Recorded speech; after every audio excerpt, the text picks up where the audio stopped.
A girl had been living among the bookshelves for a month. She thought books were incredible, a way to know what people were thinking hundreds of years ago. Suddenly, she opened a mysterious book that told the story of the continent of Crescentia. The elven kingdom of Silva was an ancient and storied nation. King Theron, one of its greatest kings, had crushed a rebellion with an iron fist and brought the kingdom into an era of glory. But he was also a tyrant. During his reign, women vanished from all public offices, both civil and military. The iron-willed king found any excuse to drive women from the public sphere, trapping them in their homes. He desperately wanted a son to inherit his throne, but tragically, all he got was a mountain of princesses and not a single prince. On the day the queen went into labor, the entire kingdom waited with bated breath. The scene shifted.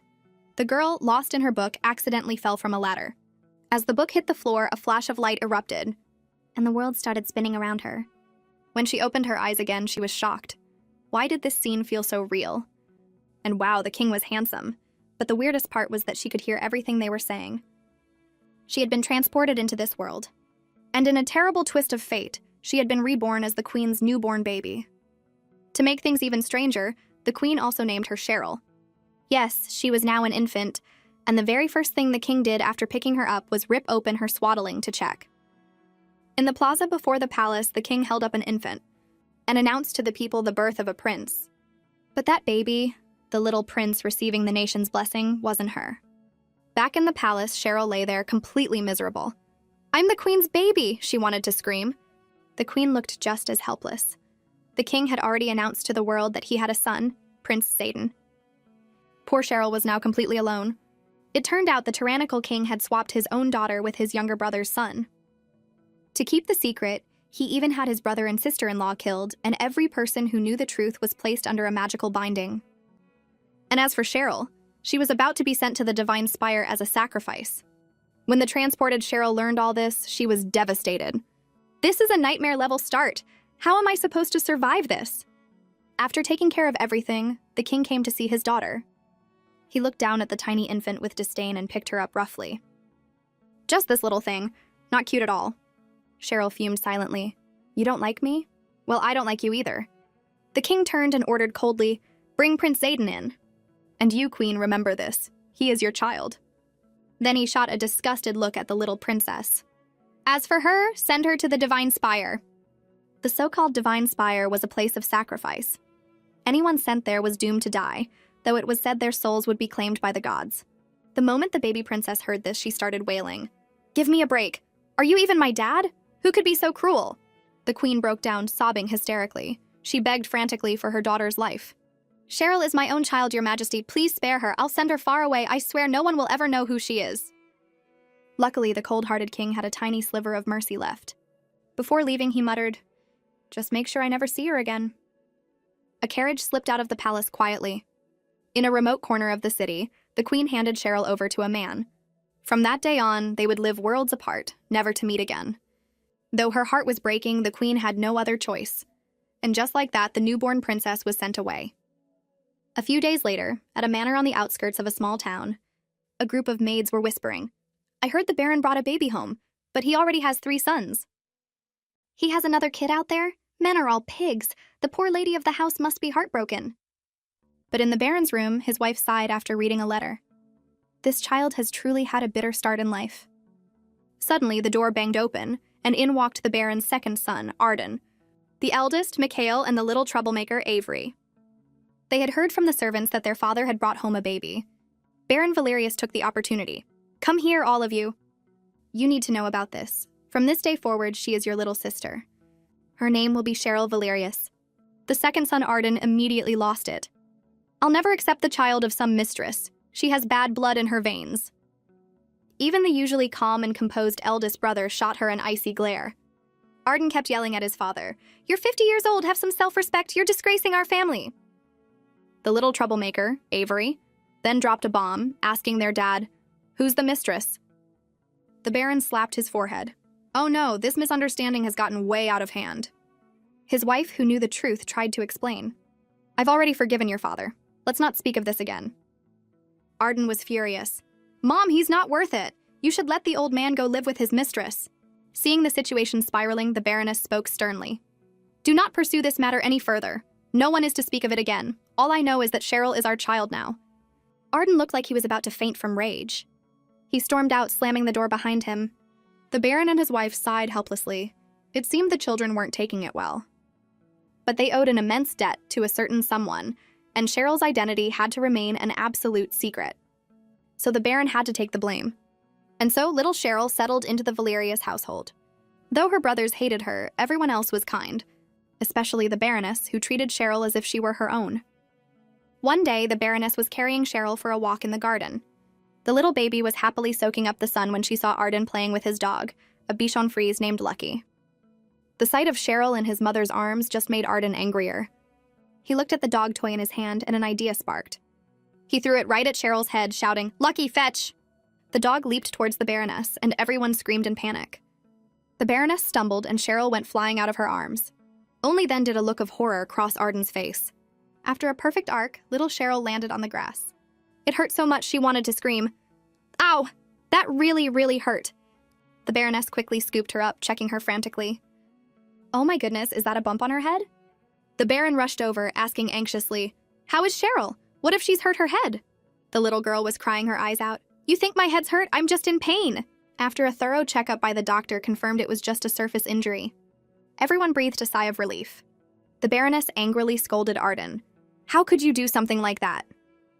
What would you have done if something serious had happened to Cheryl? How would you feel if we had to get rid of Lucky because of this? Did the dog eat your conscience? You're grounded for 3 months. Now get over here and apologize to your sister." Arden was still a little defiant after the scolding, but the eldest brother, Mikhail, put a hand on his shoulder and told him he'd gone too far. The little troublemaker Avery also whispered a secret to his brother. "That girl is a witch. You can't mess with her. You're so dumb." Mikhail interrogated Avery, asking if he'd done something. Avery shook his head frantically. "I didn't do anything." But Mikhail grabbed him. "Using black magic on a normal person. Do you know what the punishment is for that?" Terrified, the little rascal confessed. "Big brother, spare me. I only used the weakest black magic, a curse to make her lose 5 pounds, but it didn't work. She's immune to all black magic. What is she if not a witch?" Mikhail was speechless. "Why don't you use such a great spell on our friends who like this story?" When a reluctant Arden came to her bedside to apologize, he inexplicably blushed. But Cheryl had already noticed the look of panic on his face when she went flying. He hadn't actually wanted to hurt her. He was just being a kid, trying to give the newcomer a hard time. Thinking this, Cheryl gave him a cute smile and gurgled something that sounded like, "Bro there." That one sound turned Arden's face beet red. She smiled at me. He was instantly flustered. He looked down at the tiny hand Cheryl held out and almost involuntarily took it. The feeling was so strange, so this is what having a little sister felt like. It was amazing. Arden felt like his heart had been struck. Watching this, the Baron and his wife finally relaxed. Kids are simple after all. What Cheryl didn't expect, however, was that in the days to come, this second brother would annoy her to death. Faced with a babbling little Cheryl, Arden surrendered without a fight. The little troublemaker, Avery, was still complaining. "She doesn't act like a newborn at all." The eldest, Mikhail, shot back, "And you don't act like a 4-year-old with all the trouble you cause?" Ever since that day, Arden was constantly in the baby's room, visiting at least 10 times a day. Seeing his enthusiasm, the Baroness would remind him, "Your sister needs to sleep. Go play outside." Arden would pout, "But father grounded me, so I can't go out." "Why does she have to sleep so much? I'll stay here and play with her." Meanwhile, his dog, Lucky, was probably getting lonely enough to grow moss. Arden convinced his mother to go rest, saying he would watch over the baby. The Baroness was pleased. It seemed her son was growing up. But for Cheryl, this was not a good thing. Seeing Cheryl sleeping so still, Arden got nervous. "Is she not breathing?" He poked her chubby little cheek, so soft and bouncy. "This is fun. She moved. My sister's alive." His finger kept poking. "Hey, your favorite brother is here to play with you. I'm right here, so you better wake up." Cheryl was woken up by the racket. "I feel like I was dreaming about 1,000 crows cawing. It can't be this brat, can it?" She waved her little fists, babbling in protest. "I'm so tired, you little monster." But in Arden's eyes, this translated to, "You want me to hold you." Cheryl was screaming internally, "Go away, I need to sleep." But Arden, trembling slightly, reached out his hands and mumbled to himself, "All right, I guess I can hold you. You know, Avery never dares to ask me for this." He clumsily lifted Cheryl. "Whoa, my sister's so soft." And she smells nice. Cheryl, on the other hand, was terrified. This idiot is holding me so awkwardly. Please don't drop me. She instinctively wrapped her arms around Arden's neck. The little troll completely misunderstood. Wow, my sister really likes me. He started bouncing her happily. Since you like me so much, I guess I'll reluctantly accept you. But by now, Cheryl was about to pass out. She was not happy at all. This pest was always running over to her room, and she couldn't even get a decent nap. Cheryl endured this for 3 miserable months. The Baroness took great care of her every day, but she was a little confused. Why did Cheryl barely have the strength to drink her milk? She had no idea that Cheryl was forced to play with Arden every day. The boy was treating her like a living doll. A problem that stumped a 12-year-old was easily answered by an infant. It started when Baron Valerius gave his sons a challenging math problem. Arden, who could barely get 1 + 1 right, broke into a sweat looking at the large numbers and just took a wild guess. Mikhail laughed at him for guessing wrong. You're such an idiot. Even 3-year-old Avery got the right answer. Cheryl was curious. What kind of problem was it? When she crawled over to the board, she was stunned. This is basically kindergarten-level stuff back on Earth. Seeing Arden get it wrong again, the Baron sighed and threatened to send him to a monastery. Arden panicked. But my dream is to be a knight on the front lines. His father was exasperated. Ever since King Theron took the throne, there are no illiterate knights in Silva. Hearing the name Theron again, Cheryl seethed with anger. It's all because of that guy that I ended up like this. She crawled closer to the board and examined the problem. Just then, the Baron prompted Arden, "What's your answer for the second question?" Arden was about to lose his mind. How am I supposed to know the answer to such a hard problem? Can someone in the comments help him out? Just then, little Cheryl gurgled and pointed to one of the choices. Arden, having nothing to lose, just blurted it out. To his astonishment, he was right. He scooped up Cheryl and planted a few kisses on her cheek. You're my little lucky star. Cheryl, dizzy from being shaken, was fuming inside. It's not me, it's you. Your basics are just terrible. The scene made the Baron break out in a cold sweat. The youngest, Avery, immediately accused his brother of cheating, pointing out that the little witch had helped him. Arden, thrilled to finally get one right, wasn't about to admit it and angrily denied it. The Baron stepped in, scolding Arden for not studying, but then he turned to Avery. I heard you used a curse on your sister? Hearing this, Cheryl nearly exploded with rage. That little troublemaker used a curse on me. I'm going to rip you to shreds. Avery explained pitifully, I just wanted to make her lose 5 pounds, but it didn't even work. I think she must have a null body. It turned out that in this world, a null body referred to the rare few who were immune to magic. Little Cheryl wailed in fury. I only weigh a few pounds to begin with. You were trying to kill me. Avery shot a sharp glance at Cheryl, making her heart pound. She had a feeling this little kid was more than he seemed. Could he have figured out I'm not from this world? But she didn't want to think about it. As a little girl, she was always bullied because other kids had brothers and she didn't. She never imagined that after being reborn into a book, she'd suddenly have 3 handsome older brothers, each one better looking than the last. But when she woke up, it was just a dream. Awake now, Cheryl felt a little disappointed, but then she thought about it. It was kind of incredible. She really did have 3 brothers. They were all a bit unreliable, but they would definitely grow up to be handsome. The Arden in her dream was so gentle, though she wished he were a bit smarter. She wondered what Mikhail the eldest would be like. But Avery, he used magic to curse her.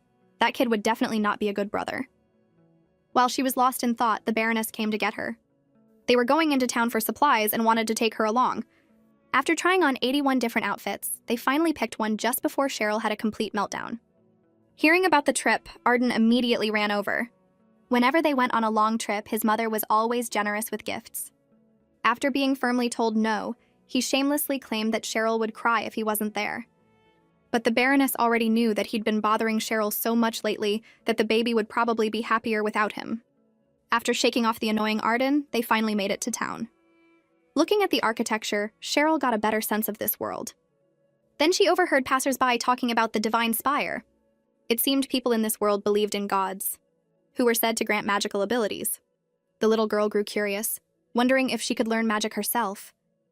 The Baroness stopped at a dessert shop, thinking she'd bring something back for Arden to make up for leaving him. But just as they walked in, someone called out to them. 3 lavishly dressed women greeted them, but they all had a fake catty vibe. One of them immediately brought up the sore subject. Is this the child from that famous affair? Cheryl's heart sank. Oh no, I've got a bad feeling about this. The women continued their chatter. I can't believe we ran into the Baroness here. After what happened in your family, I'd think you wouldn't want to show your face in public. Baron Valerius is just too much, not even revealing who that woman is. Is he still trying to protect her? After delivering her backhanded comments, the woman covered her mouth with a smirk. The others offered fake sympathy with cold expressions. The Baroness started to regret coming in here at all. Seeing them bullying her adoptive mother, what would Cheryl do next? Faced with the women's snide remarks, the little girl deliberately squeezed the large grape in her hand, splattering juice all over the gossiping woman's dress. The kind Baroness, worried Cheryl might be choking, rushed to check on her. Instead, the little girl called out in a tiny, slurred voice, "Mama!" The Baroness was so moved she was on the verge of tears. Cheryl just called me Mama! Then the little girl planted a big kiss on her cheek, which left the Baroness completely stunned and charmed. The three gossiping women were also captivated by how adorable the baby was. The Baroness beamed with joy. This child is just so attached to me. She may not be my biological daughter, but she's dearer to me than if she were. She took the opportunity to clap back. You know, women shouldn't put too much stock in men. Sometimes a loving and devoted child is worth more than anything. With that, she lovingly stroked Cheryl's head. The sweet, loving scene between the two of them made the gossipy woman clench her fists in anger. It turned out her own child was still being raised elsewhere and couldn't come home. She quickly changed the subject, turning to flatter the woman next to her. This is the esteemed Lady Rosalind. Her sister is the little prince's personal handmaiden. She's quite a favorite of His Majesty now. But Lady Rosalind just frowned. My sister has her own troubles. I heard the last group of handmaidens were all executed for some reason. Lately, the palace maids are replaced every 6 months. Hearing this, Cheryl's heart skipped a beat. That must be the king's doing, getting rid of any maids who might expose the prince's true identity. The history books also recorded that the Valerius family was very good to Cheryl, and she spent a peaceful childhood with them. Unfortunately, once the king and the prince discovered her whereabouts, her life spiraled into a tragedy she couldn't escape, becoming a puppet manipulated by others. Thinking of this, Cheryl was filled with indignation. Since I've started this life, I refuse to just sit back and wait for disaster. But in this world, how could she take control of her own destiny? When she saw a book titled An Introduction to Magic, an idea immediately formed in her mind. It seemed learning magic was the only reliable way. As the Baroness bought a stack of books for the eldest son, little Cheryl babbled and pointed at a book. The Baroness was puzzled. Why would a child who couldn't even read be interested in a book? But the moment Cheryl held the book, she became determined to master magic and protect herself. Faced with a dazzling array of toys and pretty clothes, she wasn't interested in any of them. Just as everyone was wondering what gift she would choose, Cheryl picked up a book called An Introduction to Magic and started flipping through it as if she were reading. The sight made the Baroness cover her mouth and laugh, while the maids exclaimed, "That's amazing! A 3-month-old baby who loves books!" But Cheryl's mind was just as blown. The writing in this world was completely different from her own, yet somehow she could read it all. She learned from the book that magic and Crescentia had 2 main theories. One school of thought believed that the gods created the world, and incantations were the keys to unlocking that divine power. The other believed that the world was made of various elements, and magical incantations functioned to arrange those elements. Either way, to master magic, one first had to learn the incantations. Just as Cheryl was engrossed in her studies, a maid started dangling a cat toy in front of her. Cheryl was about to lose her mind. Do I really look that stupid? Being a baby is so hard. All she wanted was to read in peace. Suddenly, out of the corner of her eye, she saw her eldest brother, Mikhail, reading quietly. As a 15-year-old boy, none of the servants dared to bother him. Cheryl looked at him with envy, wondering when she'd finally grow up. Soon it was dinner time, and Cheryl was still engrossed in her book. The Baroness found it strange. She didn't know why Cheryl had stopped liking naps and now just wanted to hug a book all day. Can a child this young really understand it? The third brother, Avery, seized the opportunity. I told you she was a witch and you didn't believe me. All he got for his comment was a harsh glare from Arden. Baron Valerius, however, was delighted. Children grow up so fast. Before we know it, Cheryl will be sitting at the table with us. Just as he finished speaking, the room suddenly went dark with a pop. Cheryl realized this world had power outages too. Then a ball of fire appeared out of nowhere. Mikhail was slowly conjuring a flame in his hand. With a wave of his hand, a massive firebird soared through the room. Cheryl was stunned, but then she got excited. So this is magic. The firebird swiftly lit the candles on the walls, and in an instant the room was as bright as day. Cheryl was completely in awe of Mikhail. "So my big brother is a master of fire magic." Cheryl was filled with admiration. From that day on, she would secretly crawl to her big brother's door, dreaming that she too could learn magic. But her aloof big brother would just pick her up, take her to the Baroness, and complain, "Keep an eye on Cheryl. Don't let her bother me." At that moment, Mikhail seemed like a demon, and Cheryl was too scared to even breathe. She had finally met the toughest nut to crack in this world. No matter how much she tried to be cute or clever, her eldest brother remained completely unmoved. At 15, Mikhail was the definition of a star student. In the Elven Kingdom, where public education wasn't yet widespread, his exceptional intelligence caught the eye of a sage, who recommended him for the Royal Academy. But he had a cold personality and wasn't interested in anything besides his studies. One day, outside the academy, Arden was sent to deliver something to his older brother. He noticed a group of girls always following Mikhail around. One of them even boldly invited Mikhail to lunch. Mikhail glanced at Cheryl and an idea struck him. He picked her up and turned to the girl. "I'm sorry, I have to take care of my little sister." Both Arden and Cheryl were shocked. When has he ever taken care of me? As expected, the girl walked away, disappointed. Mikhail explained, "That's a duke's daughter. We can't afford to offend her." It turned out that the title of baron was the lowest among the nobility, and the Valerius family was just that, a barony. Watching the duke's daughter leave, Mikhail was in a good mood. This Cheryl prop is quite useful. Then, he actually brought little Cheryl into the classroom with him, just to use her as a shield to avoid being bothered by other female students. As Cheryl watched the teacher lecturing passionately, she was completely captivated. So this is what magical incantations are like. She had tried so hard to win Mikhail over with no success. And now, by a complete accident, her wish had come true. Mikhail watched Cheryl listening intently. This little one is even more focused than I am. He poked her chubby cheek, and she shot him an annoyed look as if he were disturbing her class. Mikhail was finding it harder and harder to figure this little girl out. But he continued to use her to fend off wave after wave of girls, so much so that even Arden couldn't get a chance to hold her. 5 years passed just like that. In a letter to the queen, Baron Valerius wrote, "The little princess is doing well here. She is exceptionally intelligent, and everyone who meets her praises her. She loves to sit by Mikhail's side and read, never making a sound, and can stay quiet for a whole day. She also loves playing with Arden. She is truly a gift from the heavens, and I believe it is because she has inherited your majesty's divine bloodline. I hope the day comes soon when the princess can be reunited with you." After finishing the letter, the baron let out a long sigh. This might be the last letter he'd send to the queen. They had been told not to write anymore. Knowing Cheryl was growing up safe was enough. A girl sent away by her own mother at birth, now a bright and lovely 5-year-old, but who would have guessed she was actually from another world? She used fairy tales from Earth to win people over, vowing that in this life she would no longer be the helpless, bullied Cheryl. As her adoptive parents watched her tell the story of Little Red Riding Hood, which no one had ever heard before, they felt it wasn't necessarily a good thing. Cheryl didn't seem like a normal child. She was too smart, too perceptive, basically a little adult. The Baron worried, if she only stands out here in the countryside, that's one thing. But what if some prince or minister takes a liking to her? She'll be dragged into court politics. And then her secret identity will be impossible to hide. Just then there was a knock on the door. Mikhail came in and said directly, "Cheryl is 5 years old now. We should hire a tutor for her." "What are your plans, Father, Mother?" The old couple looked at each other, unsure how to answer. Mikhail continued, "Cheryl is very smart, perhaps even more so than I was at her age. With a good education, she could become a renowned figure in the kingdom." The Baroness panicked. "But isn't that exactly what we're afraid of?" she blurted out. "I just want Cheryl to stay by my side." Mikhail was taken aback. "Mother, how can you think that way? Haven't you always treated Cheryl as your own child?" But the Baron cut him off coldly.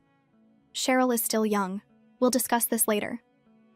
The sounds of their argument caught the attention of the maids. "I hear it's because of Lady Cheryl. Master Mikhail is usually so obedient. I can't believe he'd talk back to the Baron over her." These words happened to reach the ears of the third son, Avery. He was already annoyed, so he headed toward his father's room to see what was happening. Just then, Mikhail stormed out, ignoring his younger brother's call and leaving without a backward glance. Seeing this, Avery's resentment grew. Why does Big Brother only care about that little witch? Before, his mother and brothers all doted on him. All the family's love was his. But ever since Cheryl arrived, everything had changed. No one paid attention to him anymore. Even when he was hungry, his mother just told him to ask the cook for food. Everyone was revolving around this illegitimate child. Why did she get to take everything that was his? At that moment, Cheryl pushed open the door. Avery gritted his teeth and squeezed out a few words. "I will never accept you." The words hit Cheryl like a ton of bricks, leaving her stunned. She thought sadly, "I guess you can't make everyone like you. He's the only one in this family who still holds a grudge against me. It seems no matter which world you're in, you can't escape homework." Arden was in agony. "The weather is so nice, I really want to go out and play." He hugged Cheryl and started to bawl. Sob. "You must think I'm stupid because I can't do my homework, so you don't want to play with me anymore, right?" Cheryl sighed. This brother of hers was great in every way, except his brain was smaller than a walnut.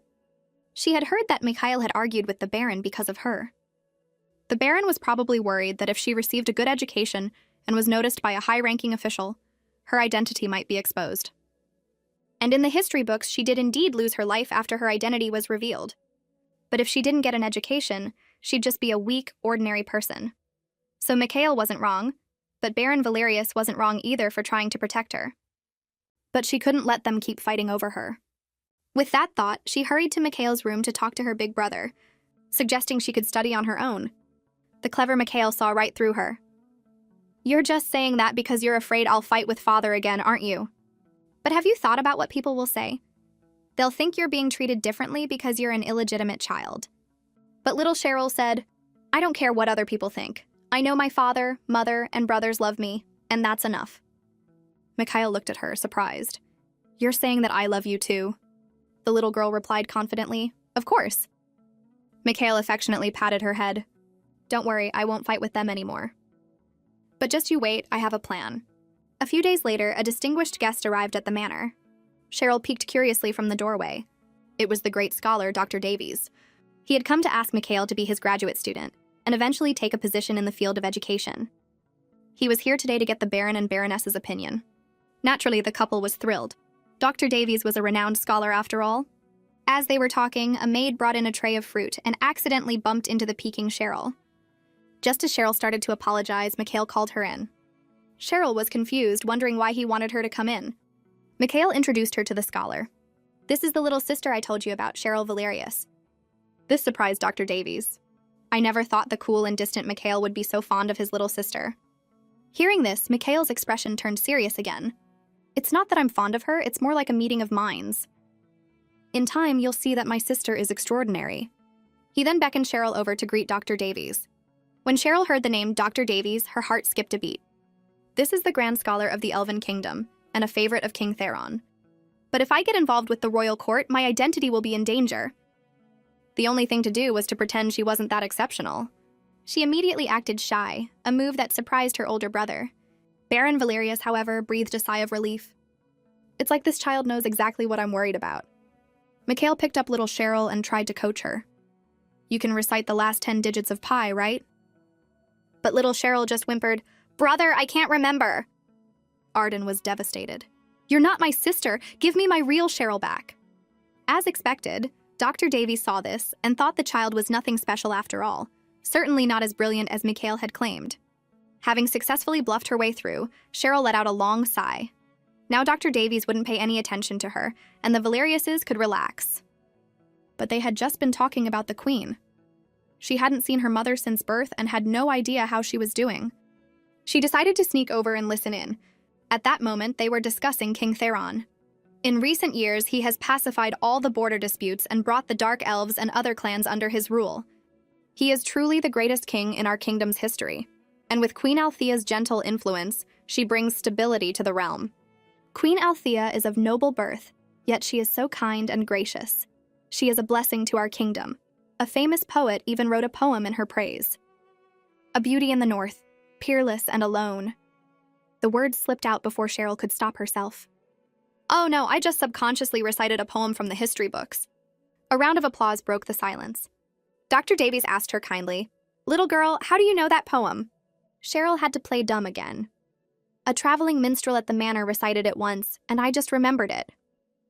Dr. Davies was delighted and pulled out a letter. "It seems we found the perfect person for this invitation. Her Majesty the Queen hosts a court banquet every month.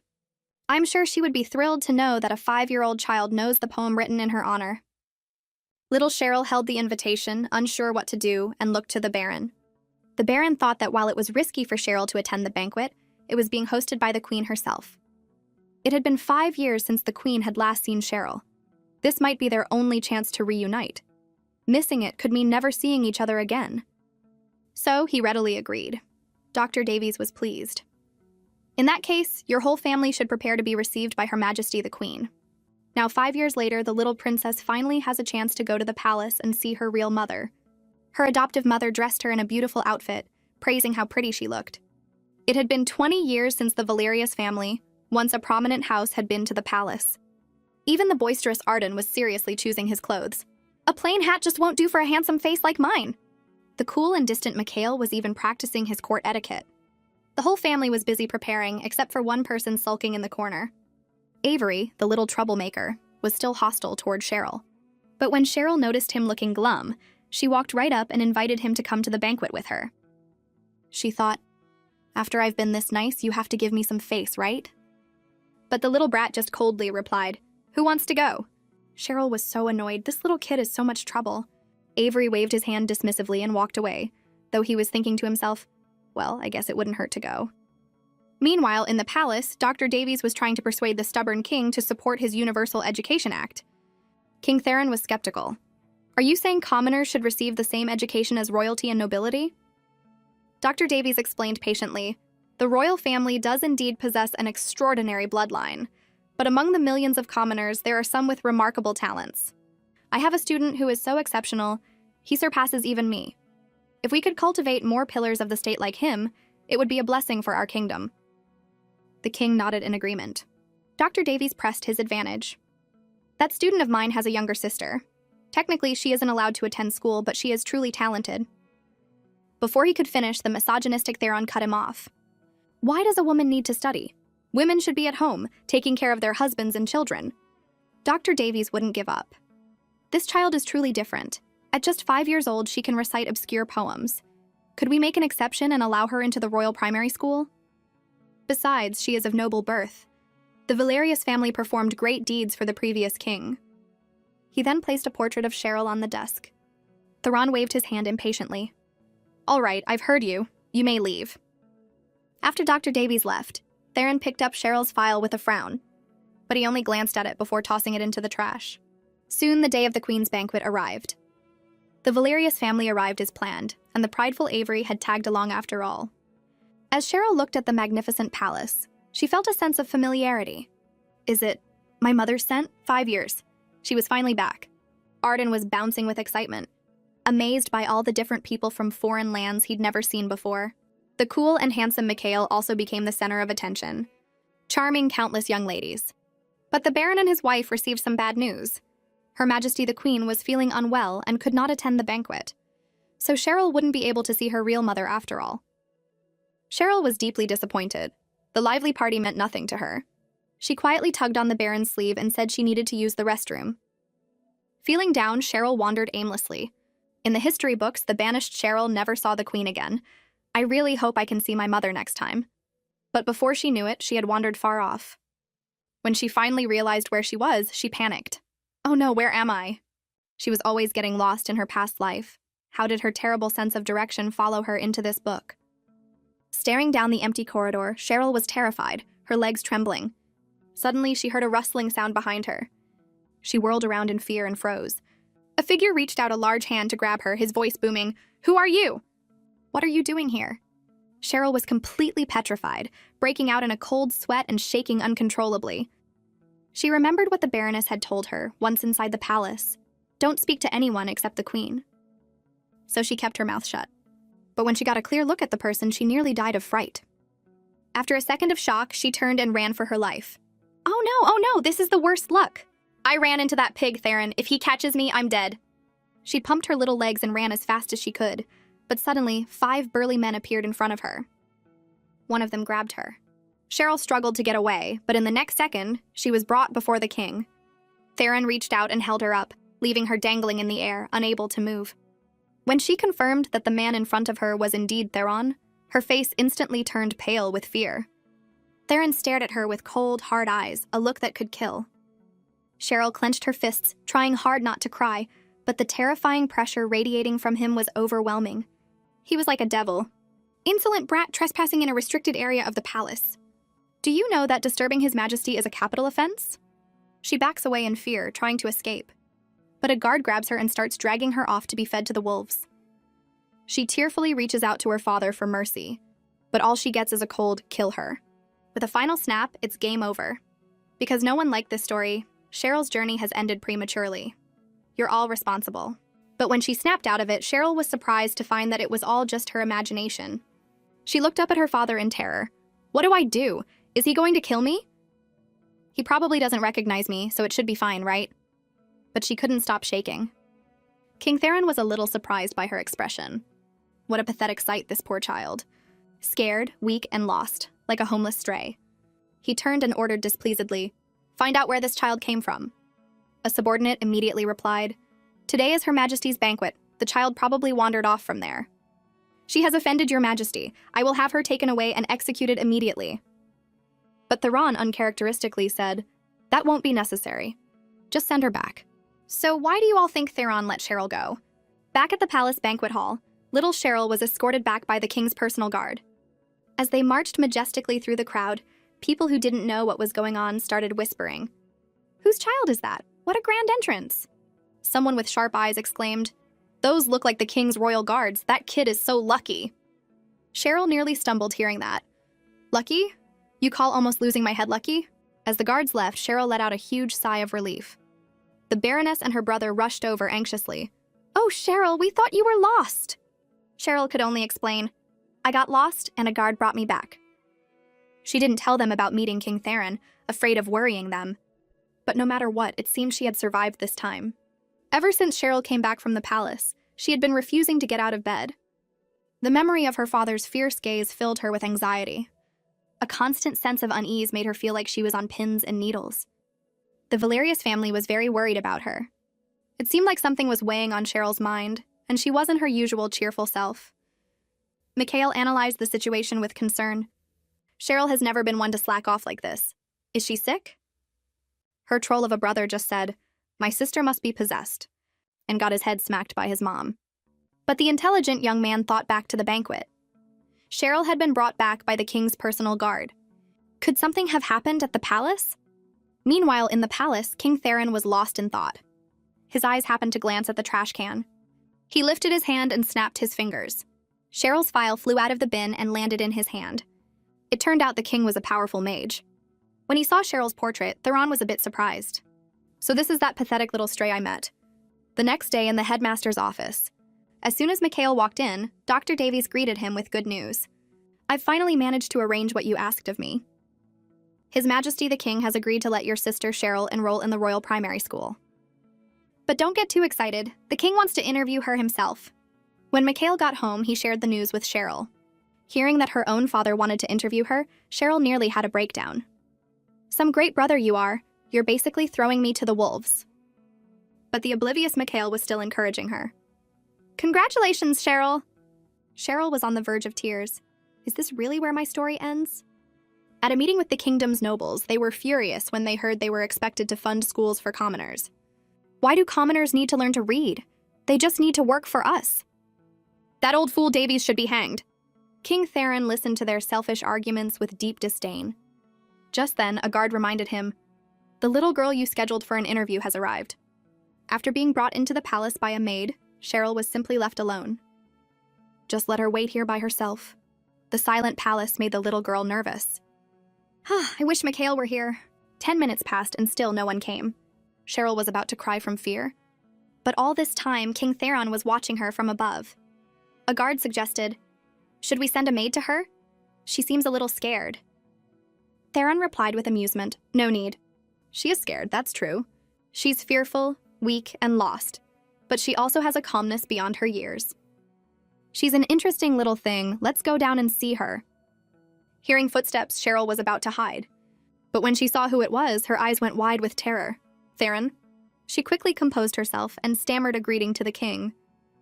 Inside, she was freaking out. When did he get here? Has he been watching me this whole time? Theron asked, a little surprised. "Why aren't you afraid of me?" His words made Cheryl tremble again. Is he talking about the last time I ran into him? What do I do? The history books say Theron has a volatile temper and executes people for no reason. If I say the wrong thing, I'm done for. Thinking fast, she started to flatter him. My mother told me that His Majesty the King is like a god and should be respected, not feared. And last time, I wasn't scared of you, Your Majesty. I was scared of the unknown in the darkness. Only a wicked person whose identity is a mystery is scary. A person of status wouldn't do evil so easily. After saying all that, Cheryl felt a little proud of herself. I've buttered him up so much, he probably won't punish me now. But the king saw right through her. This little one doesn't mean a word of that. Yet Theron wasn't angry. In fact, her response was familiar to him. It reminded him of a little boy who had once been just as subservient in front of his older sister. Shaking off the unpleasant memories, Theron turned back to Cheryl. Do you want to attend the royal primary school? Without a second thought, Cheryl replied, yes. She figured since she couldn't escape this, her only chance was to become a powerful mage who could control her own destiny. Theron smiled faintly. Well, at least that was an honest answer. The scene changed, and now Theron was having tea with Cheryl. Cheryl was internally screaming, "Oh my god, I'm sitting this close to this pig." Theron suddenly asked her, "Why do you want to study? You're only 5 or 6. Why waste your best years on books?" Cheryl was silent for a moment, then looked up with determination. "I want to become a mage." But she had no idea that the man in front of her, King Theron, was the most powerful mage on the entire continent. When the king heard that Cheryl wanted to become a great mage, he was amused. "You want to defy the limits of your bloodline and rely on hard work alone?" Of course, he had no idea that the cute little girl in front of him was his own daughter. He asked Cheryl, "Is your brother a student at the Royal Academy?" The little girl immediately brightened up. "Yes, my brother Mikhail is brilliant. He was scouted by the great scholar and admitted without an exam." Cheryl thought to herself, maybe this pig isn't so bad after all. Theron stared at her for a long time before asking, "So, what can you do?" Cheryl was taken aback. Theron took a sip of his tea. "Have you forgotten? This is an interview. Show me what you're good at. I'll test you." Cheryl felt a little stuck. Performing some low-level magic in front of him would be pointless. What could she possibly do that would impress him? Then an idea struck her. I'll show you the power of an earthling's basic education. I can recite pi to 100 decimal places." As she began, 3141596, everyone was stunned. A child this young was incredible. How could she remember a number that long? But before anyone could cheer, Theron slammed his teacup down on the table with a crash. A dark aura surrounded him. He felt a familiar discomfort, the old fear of being controlled by his older sister washing over him again. With a dark expression, he stood up and commanded coldly, "Someone get her out of the palace." Little Cheryl was completely baffled, with no idea what she had done wrong. A clueless guard was still praising her. "Little Cheryl is amazing. I just used an appraisal spell to check, and she didn't get a single digit wrong." He immediately shut up when Theron shot him an icy glare. It was only after overhearing the maid's whispering that Cheryl understood. Only the former monarch, Theron's older sister, had been able to recite pi to 100 decimal places. His Majesty must have been reminded of her. And so Cheryl was escorted to a carriage. As the palace grew smaller in the distance, she thought dejectedly, well, that backfired spectacularly. So why do you all think King Theron got angry? And will little Cheryl get another chance to return to the palace? I heard that when the Valerius girl had her audience with the king, His Majesty just stormed out. The nobles were buzzing. What did she do? She's got some nerve. I don't know how they're going to fix this. The Valerius family is in big trouble now. Cheryl spent a tense week filled with anxiety. But thankfully, Theron didn't issue any punishment. Arden is going to flip out when he finds out. This invitation is from Dr. Davies. All the guests are top scholars. Arden hates studying. He'd just be bored. Cheryl, you've never been on a long trip before. Will you be scared? Did you pack enough things? Don't worry, Mother. Mikhail will be there with me. It'll be fine. Dr. Davies had invited Mikhail and me to stay at his manor for a while to discuss a special project. But I suspected Mikhail had arranged it just to help me clear my head. Don't worry, Father. I'll take good care of Cheryl, Mikhail assured him, but their father was still worried. Did Dr. Davies really invite Cheryl personally? Yes. The professor is a favorite of the king, so I don't think His Majesty is actually angry. A king wouldn't get upset over a child. Big brother, don't you feel guilty at all? The Valerius family is on the verge of disaster, and you're taking the little witch out of town to avoid the trouble. all while making it sound so noble. You, get over here. How about now? Feeling better? And so Mikhail and Cheryl set off. Cheryl, are you still upset about the king's interview? Cheryl knew her brother had arranged this trip to the manor specifically for her, and she didn't want him to worry. She thought for a moment before saying, yeah, everything was going fine, and then I don't know what happened. He just suddenly got angry and left. It's okay. Even if you can't get into the royal primary school, being tutored by Dr. Davies is just as good. The king has always been unpredictable. Don't worry about it too much. Is it really okay to say the king is unpredictable out loud? It's fine, there's no one else around. Hearing that, Cheryl finally let her feelings out. That pig is so infuriating! Cheryl, you're the first person to ever get a personal interview with the king. That alone is pretty amazing. Mikhail was the best. After opening up to him, she felt much better. Maybe he had some kind of healing magic. At Devonshire Manor, Dr. Davies was already waiting for them. Thank you for having us, Professor. Don't be formal. I have a lot of materials I need your help organizing, haha. Cheryl looked around. So this was the famous scholar Dr. Davies' manor. It was so elegant. It looks like Dr. Davies has a guest. Should we take another route? What are you talking about? Since when does the king make way for others? The king had secretly arrived at a private wing of Devonshire Manor, which made Dr. Davies a bit nervous. I didn't know you were visiting, Your Majesty. I apologize for not welcoming you properly. I'll seal off the manor at once to ensure you're not disturbed. No need. It's stuffy in the palace, so I came out for a walk. Why go to all that trouble? I hear you've invited scholars and celebrities to compile a new textbook? Yes, if the Public Education Act passes, we'll need a curriculum. I plan to present the textbook to you once it's finished. Right now, the manor is filled with scholars and sages. If they knew how much you valued this project, they would be incredibly honored. Your Majesty, I'm so moved. I'll arrange for them to greet you tomorrow morning. We'll see. Don't try to schedule my time. I'll just look around. You go on with your work. The next day, when Dr. Davies went to see the king, he was told His Majesty had gone hunting. The professor sighed. The king is so unpredictable, I'll just have to play it by ear. Meanwhile, Cheryl was eating like there was no tomorrow. The food here was just too delicious. Everything here is amazing, it's paradise. Devonshire Manor was filled with an artistic atmosphere, and Cheryl loved it. She was having a great time. During a banquet, Mikhail brought Cheryl along. She complained that she hadn't brought any nice dresses. With a snap of his fingers, Mikhail changed her into a beautiful gown. Cheryl was even more in awe of her brother. I didn't know you could do transformation magic. It's simple. It's an ultimate illusion spell, but it only lasts for 15 minutes. A second is enough. I'm the prettiest girl at this party. After a few days of fun, Mikhail started working on the task Dr. Davies had given him. They were creating a set of basic textbooks for the Elven Kingdom, covering all sorts of subjects.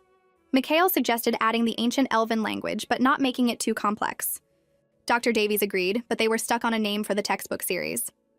It needed to sound official and dignified, but not too clunky. Cheryl spoke up. How about standard compulsory education textbooks? Education is a citizen's duty? The others weren't so sure. Learning should be joyful. Why should we frame it like a chore using the word compulsory? Only when education becomes a mandatory universal duty can we guarantee that everyone has a fair chance to learn. It's our generation's responsibility to strive for this. Dr. Davies was amazed. To think my life's pursuit could be summed up so perfectly by a little girl. A nation's strength lies in its youth. My entire life has been dedicated to finding talents like this. He couldn't help but exclaim, Mikhail, your sister is a real treasure. Everyone was in high spirits when an unexpected guest arrived. His Majesty, the king has arrived. As soon as the king entered, Cheryl smelled blood. She had a fear of blood, and she immediately fainted. A long time later, Cheryl woke up. She didn't know where she was, and her brother Mikhail was nowhere in sight. A group of maids appeared and said gently, Lady Cheryl, you're awake. You fainted earlier, and His Majesty brought you here. This is the private wing of Devonshire Manor prepared for the king. His Majesty went hunting this morning and brought back a black bear to treat the scholars. We didn't expect it would frighten you, but that bear was huge and terrifying. Only His Majesty could kill it so easily. The maids all had looks of adoration, but Cheryl was just scared. The thought of being in the pigs' quarters made her want to leave immediately. Lady Cheryl, would you like to rest a bit longer? Your brother Mikhail said they'll be in the library until late. If you don't want to go... Cheryl ignored them and ran to the library to find her brother. But when she saw how intensely Mikhail and the others were debating, she hesitated. I shouldn't disturb him. Mikhail is shining right now, and nothing should interrupt that. I'll just go to the lounge. As it happened, the king had also come to the lounge. Stop following me. Go do your work, he said to Dr. Davies. After the professor left, the king let out a sigh of relief and sat down right next to Cheryl, which made her freeze up. One of them looked aloof, the other looked awkward. They were the only two idle people in the entire manor. Just then, Cheryl's stomach rumbled and she blushed.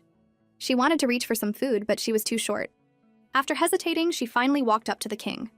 I'd like that Black Forest cake. Could you please get it for me? The king was cold and didn't move. Cheryl spoke again, her voice steady. I can't reach it, and you're the only adult here. After some persistent pestering, the king finally got the cake for her. Cheryl was delighted and said sweetly, Thank you, Your Majesty. It was then that he realized Cheryl was completely different from his older sister. The two of them were getting along almost too well. A guard who walked in was shocked by the scene. I'd also like a macaron, please. A strawberry one. The king obediently picked one up for her. The guard was stunned. His Majesty was getting cake for a child? And more importantly, Lady Cheryl had the nerve to ask him. Seeing the guard had come to find him, the king left. Cheryl was a little disappointed. Your Majesty, Lady Cheryl has such a good personality. She doesn't hold a grudge at all. Last time, even I was a little upset, the guard said, and was immediately glared at by the king. The guard quickly corrected himself. Your Majesty, I absolutely did not mean to imply anything about you. It's just that Lady Cheryl is very different. She seems very mature. She's just a child, now to business. Your Majesty, we've just received a secret letter from the Crown Prince of the Bornean Empire. Have you brought him over? Have him come here first? Once Mikhail finished his work, he rushed to be with Cheryl. I should have been by your side when you fainted. I failed as a brother. I was taken to the private wing on the king's orders. There was nothing you could do. It's not your fault, and I'm perfectly fine now. Even though I know it was an act of grace from His Majesty to have you taken to the private wing, I'm honestly not happy about it. The power of the crown took away a brother's right to be with his sister when she needed him. Our king truly has no concept of family. Mikhail, that sounds a little treasonous. I'm just speaking the truth. Are you going to defend him? I should hate that pig. He sent me away as a baby and forcibly separated me from my mother. But when I think about the small things he did for me, I actually feel happy. I'm so pathetic. What kind of father is he? I should block him from my life. This is for you. Thank you, brother. It's so pretty. The next day, Cheryl went out to play wearing the new hat, admiring her reflection in the water. Suddenly, an eagle swooped down to snatch her hat. After a struggle, the eagle only managed to get the flower on top. It flew back to its master, who grumbled, You flirtatious bird, was that flower really so pretty? Later, when Cheryl was by the window, that annoying eagle appeared again, taunting her as if to say, What are you going to do about it? Darn you, you stupid bird. I'm going to catch you. She lunged and missed, finding herself right in front of the king. Lady Cheryl, are you hoping to join His Majesty's convoy on the way back? Haha, yes, can I? Cheryl was just joking, but she couldn't believe it when the pig actually let her ride in his carriage. And just like that, she was on her way home, while Mikhail was still stuck at Devonshire Manor working on the textbooks. How did things turn out this way? But she figured her mother and Arden probably missed her, and this way, Mikhail could focus on his work without distractions. Hampton is getting more and more out of line, putting a child in my carriage. If you make any noise, I'll throw you out. Cheryl was distracted by the eagle outside.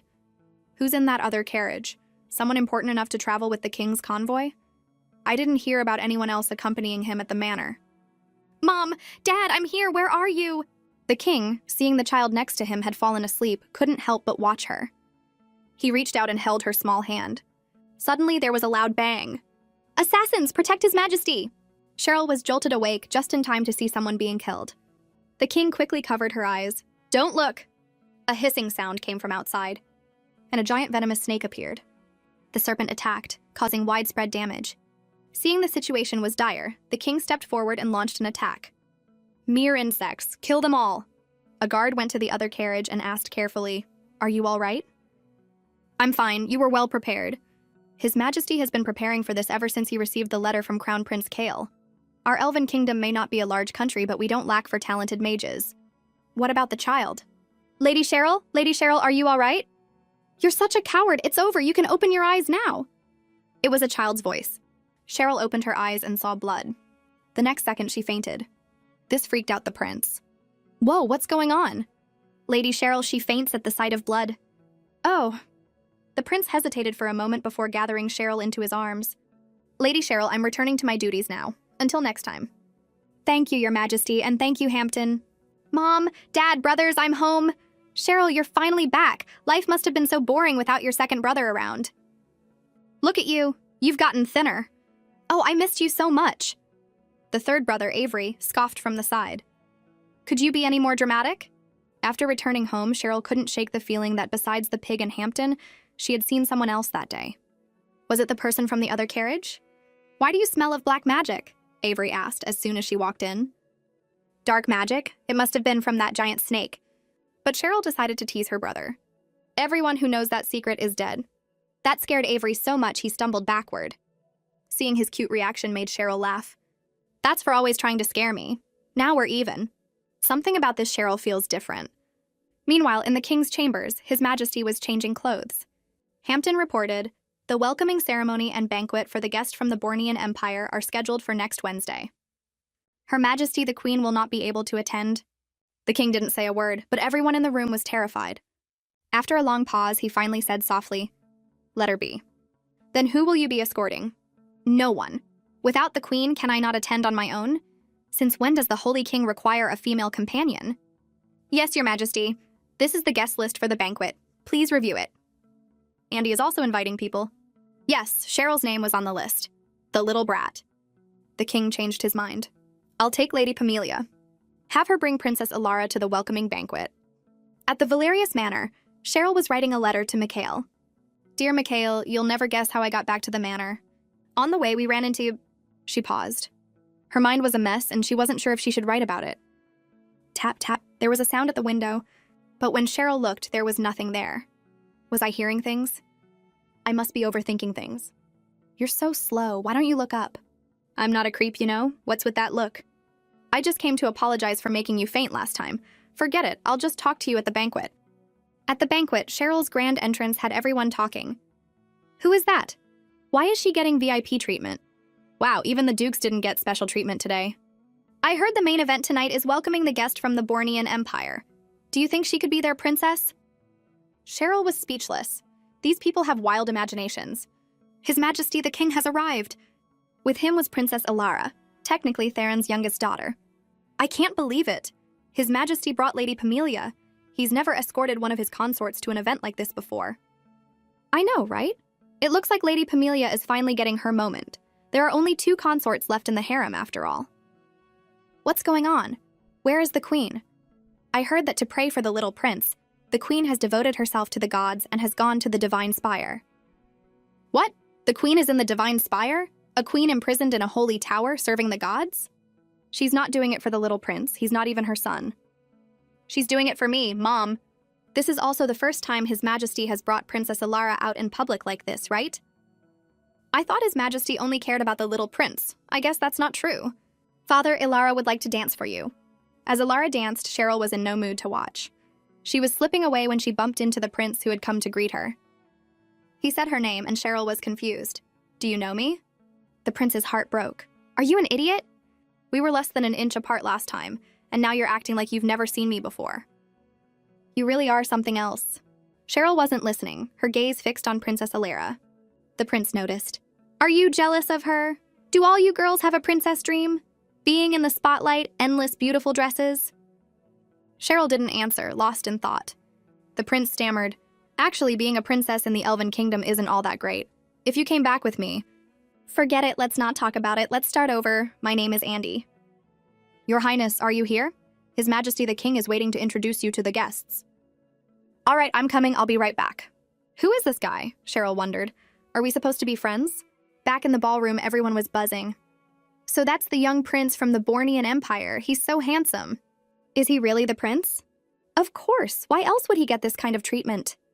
The king's eyes darted around the room as if he were looking for someone. Hampton hurried to his side. Your Majesty, are you looking for... It's nothing. The king cut him off.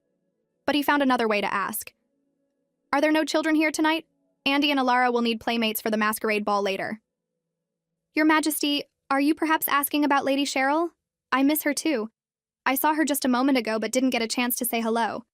I'll be sure to bring Prince Andy, Princess Alara, and Lady Cheryl to the children's ball later. The king scowled, annoyed that his thoughts had been so easily read. It was time for the masquerade ball.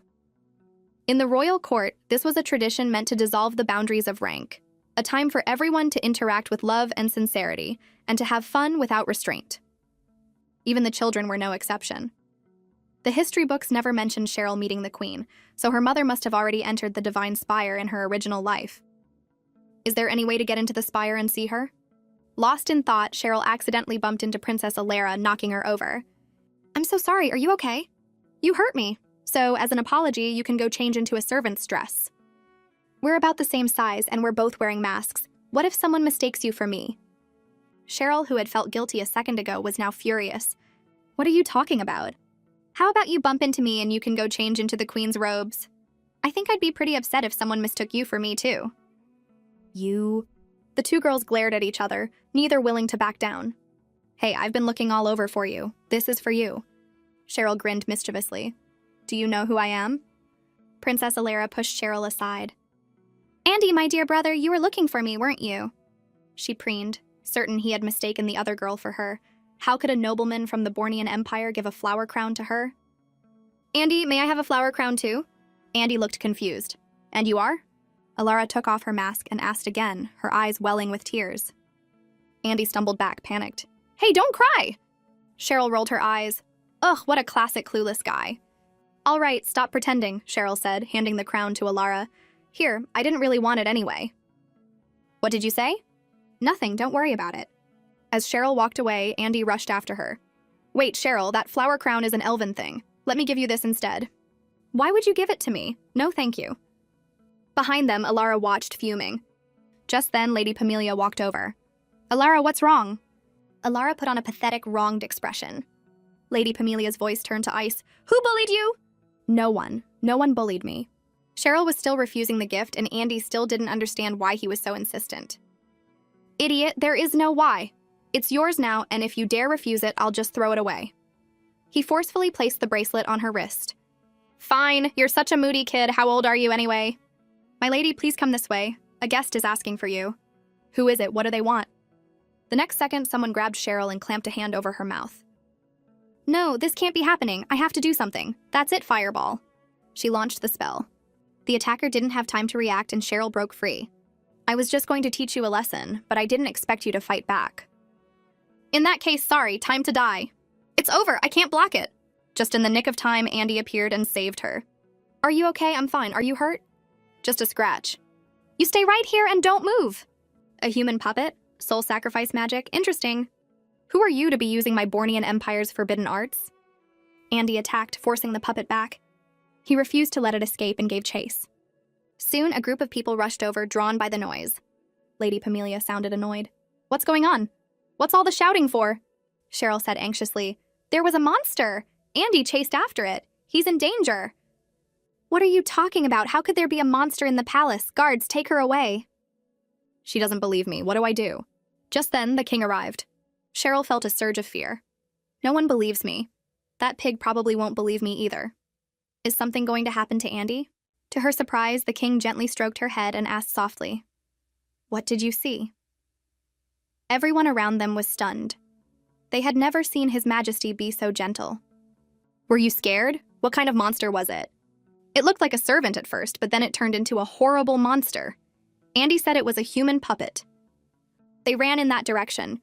Your Majesty, please, you have to save Andy. Hearing her words, the king immediately sent his men to find Andy.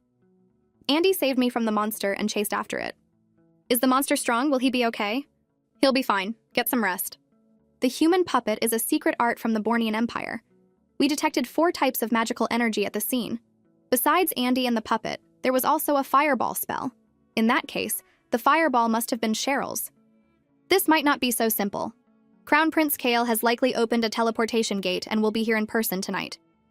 Cheryl was still on edge. As she was walking, she saw Andy returning. Thank goodness you're okay. But Andy acted strangely, turning away from her. Don't touch me. Andy, what's wrong? He saw the bracelet on her wrist and his voice was cold as ice. Where did you get that? He would never give this to anyone. You're a thief. You stole my things. You're being ridiculous, and here I was worried about you. Of course I'm fine. You just wait. We'll settle this later. That jerk? Fine, I'm not giving it back. See how you like it. Distracted, Cheryl bumped into someone else as she walked away. Who are you? What are you doing here? It was the prince of the Elven Kingdom, Xaden, the queen's official son. Cheryl recognized him instantly. He was the one who had taken her place, the queen's child. Hey, are you deaf? I'm talking to you. Who I am is none of your business. Let go of me. Are you looking to die? No one has ever dared to talk to me like that. Ow, you actually hit me. You, the person who stole my mother, how dare you treat me like this? Neither of them would back down, and they started to fight. But Xaden was stronger and grabbed her viciously. Cheryl struggled, and in the process, she accidentally scratched him. Seeing the prince was hurt, all the maids panicked. Lady Pamelia rushed over and immediately started shouting. Harming the heir to the throne is a capital offense. Guards, seize this brat. The guards swarmed in to grab Cheryl. She fought back, but it was no use. Lady Pamelia stared at her with disgust, as if she were looking at an insect, even seeming to wish Cheryl would just die. Take her away! Let His Majesty decide her fate! At that moment, the king was receiving a delegation from the Bornean Empire. A secret art from my empire has appeared in your kingdom. I suspect a traitor within your ranks is colluding with my enemies. What are your intentions, Your Majesty? You're right. The most important thing now is to ensure your safety. As for the traitors, your father and I will discuss how to deal with them. Is my father coming? The prince asked, his face lighting up. The king nodded and ordered the grand teleportation gate to be opened. As the gate activated, the first heir to the Bornean Empire, Crown Prince Kale, appeared in the palace. It's been a long time, Theron.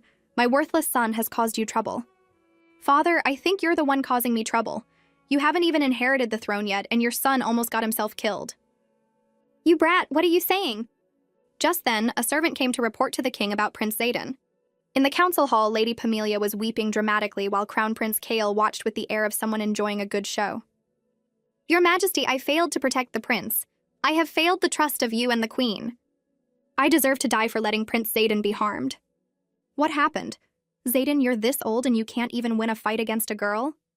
She scratched me with her nails when I wasn't looking. Cheryl replied calmly, You pulled my hair first. You have a death wish. According to the laws of the Elven Kingdom, you've harmed the prince. That's a capital offense. You're about to lose your head and you're still arguing? I only scratched your face, but you want me dead. You're not worthy of being the queen's son. Her Majesty is praying for the people, confined to the divine spire, and you? How are you fit to be her child? Even if you become king, a person like you will never deserve respect. This girl is interesting, Kale interjected. It seems not all the women in your kingdom are delicate flowers. Since your law says she should be executed, why not let her become a woman of my Bornean Empire instead? What is he talking about, and who is he? Let this little girl be my daughter-in-law. What do you think, Theron? The Bornean Empire was a power the Elven Kingdom wanted to ally with. A marriage alliance that would secure generations of friendship was a rare opportunity. If Cheryl could be the bridge for this alliance, she would be a hero to the kingdom, and the matter of scratching the heir would be forgotten. Don't think you can just say whatever you want because we're friends. Crown Prince Kyle, a man of your stature wouldn't joke about such things, would he? Kyle, you're overstepping. You're still just the Crown Prince. You really think so? You don't believe in my power? They're talking about my life as if I'm not even here. Is this just how it is when you're powerless? Cheryl asked defiantly. So becoming a bride for the Bornean Empire is my only way to survive? A marriage with that thief? It better not be me, Andy muttered, quickly pulling back just as Cheryl was about to look at him. Who, she didn't see me? Back in Theron's chambers, his mind was racing with images of Cheryl, wondering what Kale was really up to. Kale spoke again. I'm talking about the marriage alliance. Can you please pay attention? You understood what I meant today, right? I'm the Crown Prince, not officially the ruler of the Empire yet. My father is old and easily manipulated by those around him. This rebellion is widespread, and my only concern is for the children. The situation in the Empire is chaotic. Until the rebellion is quashed, I can't bring them back. The only legitimate way for them to stay in the Elven Kingdom long-term is through a marriage alliance. As long as I'm not on the throne, there are too many uncertainties. I have plenty of princesses. Why did you choose a commoner? Uh-huh. Protective, are we? I saw you didn't object. I was just saving her life. Don't give me that. Let's drop it. I have news for you about her. An eagle was closing in on its target, while a figure followed stealthily behind. Cheryl had already been sent back to the manor. On the way, Hampton chattered endlessly. Lady Cheryl, that whole ordeal at the palace was so exciting.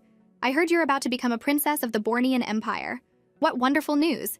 I bet there will be a royal proclamation and a nationwide celebration soon. Haha. At that moment, the eagle arrived at its destination, preening as if expecting a reward. It didn't realize it was supposed to go to the palace, not here, to Cheryl's home. Back at the manor, Cheryl felt like she was being watched. She looked back, but there was nothing there. It must be my imagination. Father! Mother! Brother! Her family rushed out to greet her, overjoyed. Catherine! Arden! I'm back! The prince, hidden in the shadows, saw it was Cheryl. Now he understood why that flirtatious eagle had flown here. That night, as Cheryl was about to go to sleep, her candle suddenly went out and a hand covered her mouth.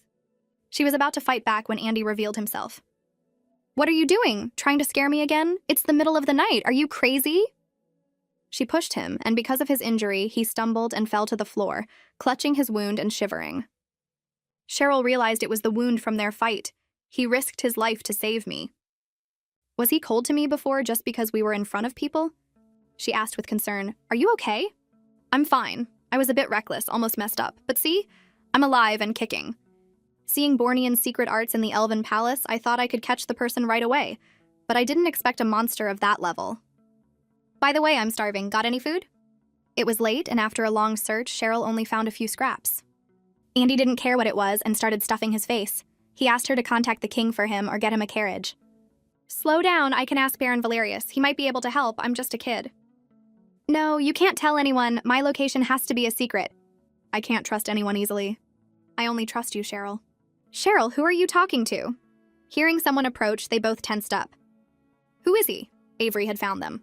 Aha, Cheryl, you brought a strange man into the house. I'm telling Mom and Dad. The next second, a hand clamped over his mouth. You're so loud. Who are you going to tell? Avery trembled. He could feel the presence of dark magic. When did Cheryl get involved with this dangerous person? Wait, she was always a witch. Andy, don't hurt him. He's my brother. If he tells anyone where I am, I'm in big trouble. You elves don't play fair. I'm not taking any chances. But for Cheryl's sake, he let him go with a warning. You know what happens if you mess with me, right? If you know what's good for you, keep your mouth shut. Avery sat on the floor, stunned. That power, is he a demon? He scrambled to his feet and ran away. Cough, cough. Andy coughed up blood. I had to use a forbidden power to warn that kid. This is a problem. I think I've caused you trouble. I have to go. No, your wound! But Andy didn't listen and jumped out the window. The next morning, Avery was still thinking about what had happened. He decided he had to tell his parents and ran to their door. Father, Mother, I have something important to tell you. Cheryl brought a strange man home. He pushed open the door and froze. The strange man was having tea with his father and Cheryl. Andy greeted him as if they'd never met. Hello there. Furious, Avery was about to point him out, when Cheryl quickly intervened, saying sweetly, Brother, come and sit down, while secretly taunting him. Didn't expect this, did you, Avery? It turned out that after Andy had left the night before, Cheryl had found him and convinced him to trust her, that Baron Valerius and Lady Catherine were good people. In the end, Andy agreed to meet them. Baron Valerius, I am Andy Nausielian. I hope you can help me contact the palace as soon as possible. Andy Nausielian? He's from the Bornean royal family? This must be serious. I will contact the palace for you at once. Seeing his father being so accommodating, Avery was helpless and sat down with a huff. Cheryl, ignoring Avery's mood, asked Andy with concern, Is your wound serious? Should I ask the Baron to get a doctor for you? No need. This is a wound from a forbidden magic. A normal doctor can't treat it. But it's okay. Once I get back to the palace, King Theron should have a way. Just then, their second brother, Arden, came in. Seeing a strange man, he got jealous. Cheryl, don't you like me anymore? Cheryl pulled Andy over. Arden, this is Andy, my good friend. Andy confidently extended his hand. Hello, Arden. Arden started to pout. Cheryl, you have a new friend now. You don't want me anymore. I heard he was even injured while helping you, the Baroness said. I'm so glad you've made such a true friend, Cheryl. Really? Then will you agree to let Cheryl come back to the Bornean Empire with me? Baron Valerius looked confused. Back to the Bornean Empire? At that moment, Mikhail returned. He had brought gifts for everyone. Cheryl was thrilled to see him and ran to him. Mikhail, you're back. Dr. Davies' letter said you'd be gone for half a month. I missed you all, so I came back early. Andy came out to greet him, but Mikhail just gave him a disdainful look. Back in the living room, Cheryl asked about Dr. Davies. Mikhail said, "He praises you often. He's very pleased with your proposal for compulsory education. On this trip, he even entrusted me with an audience with the king to push the Public Education Act through the council. He can't wait to build schools for commoners in all the major cities. But it's been so long, and it still hasn't passed." "That's wonderful. Then everyone will be able to get an education. Dr. Davies is doing something great. All the people of the Elven Kingdom will be grateful to him in the future." Behind her, Andy watched her quietly. He had never seen her like this. At first, it was just that his eagle thought she was pretty, and maybe he did too. Then, seeing her look so down, he felt an urge to protect her. But that was just for an ordinary little girl. He never imagined she would be discussing such profound topics that he could barely understand with her almost adult brother. "I don't get what they're talking about at all, but it makes me want to understand even more." He didn't snap out of it until Cheryl called his name. "Andy, what's basic education like in the Bornean Empire?" Andy was stumped. "What is that? I've never heard of it." Mikhail also asked about Andy's grades.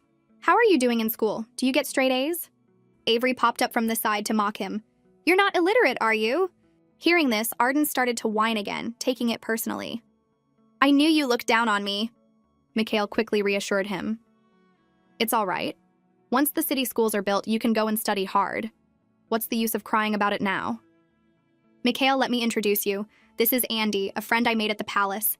He helped me out last time." Mikhail's focus sharpened. "Were you bullied at the palace, Cheryl?"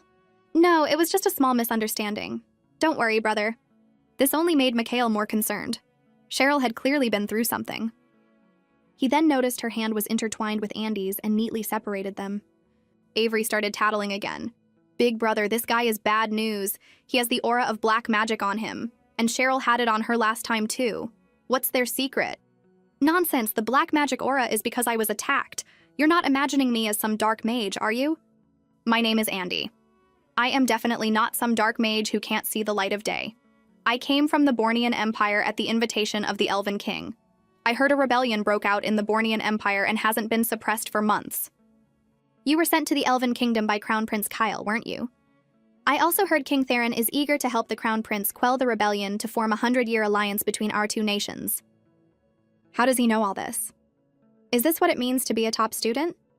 Suddenly, a detection spell swept over them. "Don't worry, it's the High Priest from the King's Court. In the entire Elven Kingdom, only he can control magical energy over such a wide area." Sure enough, the next moment, the High Priest appeared and said respectfully, "Your Highness, it is time to return to the palace." The entire manor came out to see Andy off. Cheryl was still worried about his injury. "I hope he'll be okay. Goodbye, Andy. Take care." "Your Highness? He's not a prince, is he?" Only the eldest brother understood. "He's a prince of the Bornean Empire. It seems he's the son of Crown Prince Kale." Once they were in the carriage, the High Priest spoke. "Your Highness, are you planning to endure it like this for much longer?" Andy coughed up a mouthful of blood. "One must maintain a certain decorum in front of a lady. But your escape skills are quite impressive. After we got word of your location, it still took us a full day to find you. Escape skills? That's nothing to be proud of." The High Priest's eyes twinkled with gossip. "Are you close with the people at that manor? I saw a little one there who seemed to have a good talent for magic." "Who are you talking about? Wow, your judgment is really off." "What, you didn't get along?" After the guests had left, Mikhail turned to Cheryl. "Actually, there's another main reason I came back early. I heard the Bornean Empire is interested in a marriage alliance with us, and that Crown Prince Kale personally chose the bride. They say the one they chose is you. It seems so. A lot happened at the palace, didn't it, Cheryl?" Cheryl was troubled, not understanding why this proposal had come up so suddenly. "So you went through all those terrible things. You must have been so scared." "I'm not scared anymore, because I'm home now. Although I don't know why Crown Prince Kale chose you, Cheryl, his request is clear. He wants our Elven Kingdom to help him quell his rebellion. The peace it would bring would also allow his country to recover after the civil unrest. It's a win-win for both nations. But Cheryl, I'm really worried. Can you live in a foreign land, marry someone you don't know, and become a political pawn?" "Cheryl isn't the king's child. There should be a way out of this, after all. The king has 6 other princesses. I will request an audience with the king and cancel this absurd proposal. Brother, that's very dangerous. Please don't do it. Although it's unpleasant to have my life decided by others, I don't hate this idea that much. What my brother doesn't know is that leaving the Elven Kingdom might be my only way to survive. Otherwise, if my identity is exposed, death may be the only outcome. Is the person you're marrying Andy? I don't know. Crown Prince Kale didn't say. Is it because it might be Andy that you don't hate it so much? No, of course not. Why would you think that, Mikhail? Andy is just a kid. That little... in the palace? What marriage? I refuse. What have you all been doing while I was gone? You're not making any sense. Son, calm down and listen to me. Why do I have to marry an elven princess? Has our Bornean Empire fallen so low? Didn't you always say that the men of the Nasielian line must be strong and independent? As a prince, am I now supposed to sell my body? Andy, haven't you faced reality yet? And what's this about selling your body? You've been cursed by a forbidden puppet art. Those people are capable of anything. I must have you stay in the Elven Kingdom legitimately until the rebellion is over. Since you made this decision without me, then let Evan get married. It doesn't have to be me. You're the older brother. The heir is you, not me. Shouldn't you be the one to marry her? What are you talking about? I was only born 1 minute before you. From birth, they had been shrouded in a curse. In the treacherous Bornean royal court, eyes eager to take their lives lurked everywhere. To ensure at least one child survived, they had pretended to be one person for years. Evan thought for a moment. If I have to marry her, I suppose I could. What's in it for me? What do you want? Anything, then you can be my dog. I'm gonna kill you. What are you two brats talking about? This is a serious matter, not a game. King Theron has already agreed. It will be announced to the world soon. This is a matter of foreign policy. Fulfill your duties as princes. I don't care. I will die before I marry an elven princess. In the Grand Hall, Cheryl and her family were having an audience with the king. Stephen Valerius, I hear that during the reign of the previous king, your family was quite prominent. Though you've declined, you still have noble blood. I have summoned you today to announce something important. Your daughter has found favor with Crown Prince Kale of the Bornean Empire. He wishes for her to be named a princess of the Elven Kingdom and marry his son. What? The Baron and Baroness trembled in fear. Cheryl squeezed her father's hand. It's okay, father. Don't be afraid. Considering Cheryl is still young and would be far from home, if you are unwilling, I will consider discussing it further with Kyle. So, it's come to this. It would be a lie to say I'm not scared. I have to think this through. Is marrying into the Bornean Empire really good for my future? Although contact with Theron in the beginning will inevitably increase the risk, once I'm married and far away in the Bornean Empire, I'll be completely free from this mess. My future will change and that tragic end will no longer exist. No, Your Majesty. Cheryl is willing. Cheryl is willing to marry into the Bornean Empire for the sake of peace between our two nations. Since that was her decision, the king had nothing more to say. The two brothers saw Cheryl from a distance. Evan deliberately asked, Does she know you're the one she's marrying? Shut up. On the streets, people were gossiping. Did you hear? The king is going to name a new princess for a marriage alliance with the Bornean Empire. The rich and powerful Bornean Empire. If they become our allies, it would be a huge benefit. I heard the Crown Prince of Bornea personally chose her. Who is the lucky girl? Everyone was happy except for the Baron and Baroness. I'm fine, father, don't worry. The Baron was terrified. Once she was named a princess for the marriage, Cheryl would have to live in the palace. He couldn't bear to part with her, but more importantly, the palace was too dangerous. If Cheryl's true identity was exposed, it would be treason. Father, can we talk? Are you worried about me marrying into the Bornean Empire? Or are you worried I won't learn the court etiquette properly and will commit some grave offense? I'm worried too about what to do if I can't handle it, if I'm not good enough for the Bornean Empire. But I don't think it's right to not even try just because you're afraid of making mistakes. I want to be a great person. I know you and Mother just want me to be healthy and safe, but I want to be someone you can be proud of. When did Cheryl become so mature? She's already grown up. He was right. Cheryl couldn't hide forever. The Queen would want to see her living a healthy, bright life too.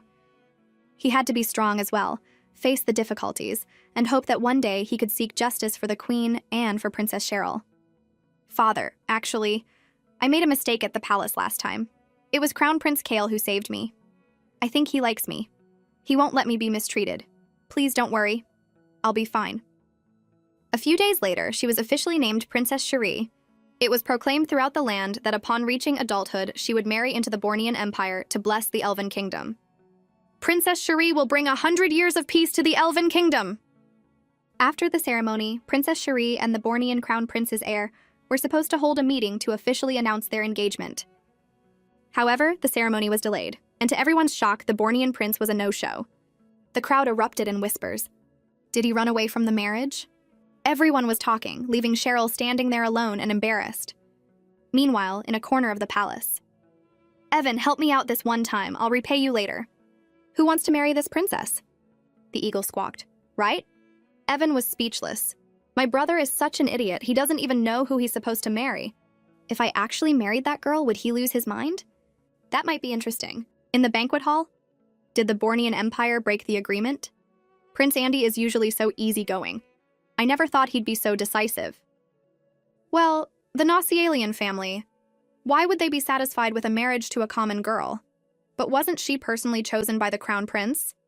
This is a huge embarrassment for His Majesty the King. Andy, I'm supposed to marry Andy? I thought he didn't dislike me, but I guess he can't accept me as a wife. I'm already Theron's publicly declared Princess Cherie. If I can't go to the Bornean Empire, I'll be trapped in this mess for good. Just then, the king rushed over, visibly angry. Cheryl was scared, afraid she would be blamed. But to her surprise, the king scooped her up into his arms. Kale, give me an explanation. Where is Andy? Does the House of Nausialian look down on my elven kingdom?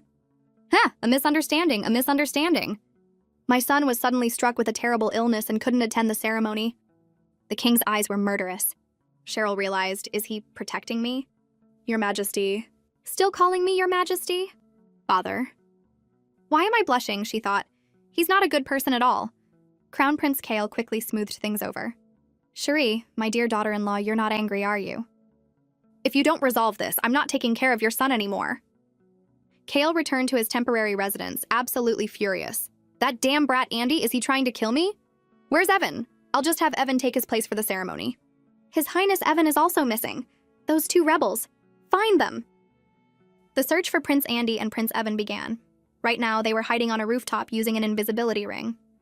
If I marry that princess, Evan thought, my brother will never speak to me again. In Theron's office. So in the end, you couldn't even control your own son and brought this humiliation upon my royal house. Both engagement princes running away. Is this a joke? Just ignore that little brat, can't you? As long as we exchange the official documents, Cherie is my daughter-in-law. You want my daughter to be engaged to your son without even a proper ceremony? This is how it is at the engagement. If they get married, are you planning to let him bully my daughter? Thinking that because she's far away in the Bornean Empire, I won't know, so you can do whatever you want? I told you it was an emergency. Do you think I'm dead? The men of my Nausialian family do not bully women. I won't acknowledge this engagement unless Andy accepts it willingly. Then we can discuss the proper procedures. But I have to return to my country soon. There's no time. Non-negotiable. Why does he act like he cares so much about me? It's just a political marriage. As long as the documents are exchanged and we get the protection of the Bornean Empire, that should be enough. Why is Theron being so stubborn about this? I must be misunderstanding something. He can't be this kind. In the princess's bedroom, maids were bustling about. Is this the dowry from the Bornean Empire? No, these are gifts from His Majesty the King to the princess. Your Highness, you are now His Majesty's 7th princess. From now on, you will live in the palace. Starting tomorrow, we will begin your lessons in court etiquette. Your Highness, I am the Countess Miller, your etiquette tutor. Let's begin with the proper way to greet His Majesty the King. Cheryl was a quick study and learned it in no time. The next time she had an audience with the king, she performed the greeting perfectly. The king was as cold as ever. Cheryl, I'd like you to meet Lady Pamelia. You and Alara are of a similar age. From now on, you will be under her care. Perhaps you and Alara can get along. Theron's harem wasn't large. It was well known that the king disliked women and had little interest in them. Besides the queen, there were very few consorts with official titles. With the queen now living in the Divine Spire, there were only 2 women left in the harem, and Lady Pamelia was one of them. The palace has tutors and a nursery. One child won't be much trouble for you. But the palace has a strict hierarchy, and a child still needs a mother. You will fulfill that role. Lady Pamelia agreed on the surface, but she was seething inside. The king summons me personally just to give me this task? To be a mother? What is this? What's going on with this girl? No, it's not just about the marriage alliance. From now on, she will be your mother in the palace. Cheryl just looked at her without a word. Theron then gently pinched Cheryl's cheek. Lady Pamelia was surprised. Why does this child have Theron's favor? But she quickly changed her expression to a motherly one. 7th princess. From now on, if you need anything in the palace, just let me know. Think of me as your mother. Cheryl didn't understand. This person was so vicious before, like she wanted to kill me, and now she's so gentle. She's a total opportunist. I need to be careful. Let me introduce you to a new friend. Alara, your father has arranged a playmate for you. Her name is Cheryl. You two get along now. The two girls looked at each other. It was clear Alara didn't recognize her. Are you here to play with me? I am the newly appointed 7th princess. His Majesty has placed me under the care of Lady Pamelia. Lady Pamelia is my mother, so that means we're best friends now. You're the 7th princess. Are you younger than me? But can I be the little sister? I'm always the little sister. You'll take care of me, right, Sister Cheryl? Ugh, what is with this girl? Why does she like being the little sister so much? Sister Cheryl, are you going to live with me? I can give you my room. And you can have all of these things too. You've never seen such pretty dresses, have you? I have my own room. Lady Miller said a princess cannot casually use another's space or belongings, so I shouldn't live with you. Who's Lady Miller? Is she more important than your best friend? Don't you like me? I'll ask Lady Miller. This girl is such a drama queen. After Alara's pleading, Lady Miller agreed that Cheryl could temporarily stay in Alara's room to foster their sisterly bond. But while Alara said she was giving her the room, she actually made Cheryl sleep on the small servant's cot. And she had the nerve to say, "You can actually sleep on that? I could never stand it. I like my big, soft bed. This is great. We can chat as we fall asleep." Seriously? I'm just letting it slide for now. Suddenly, the glass marble Alara was playing with dropped with a thud.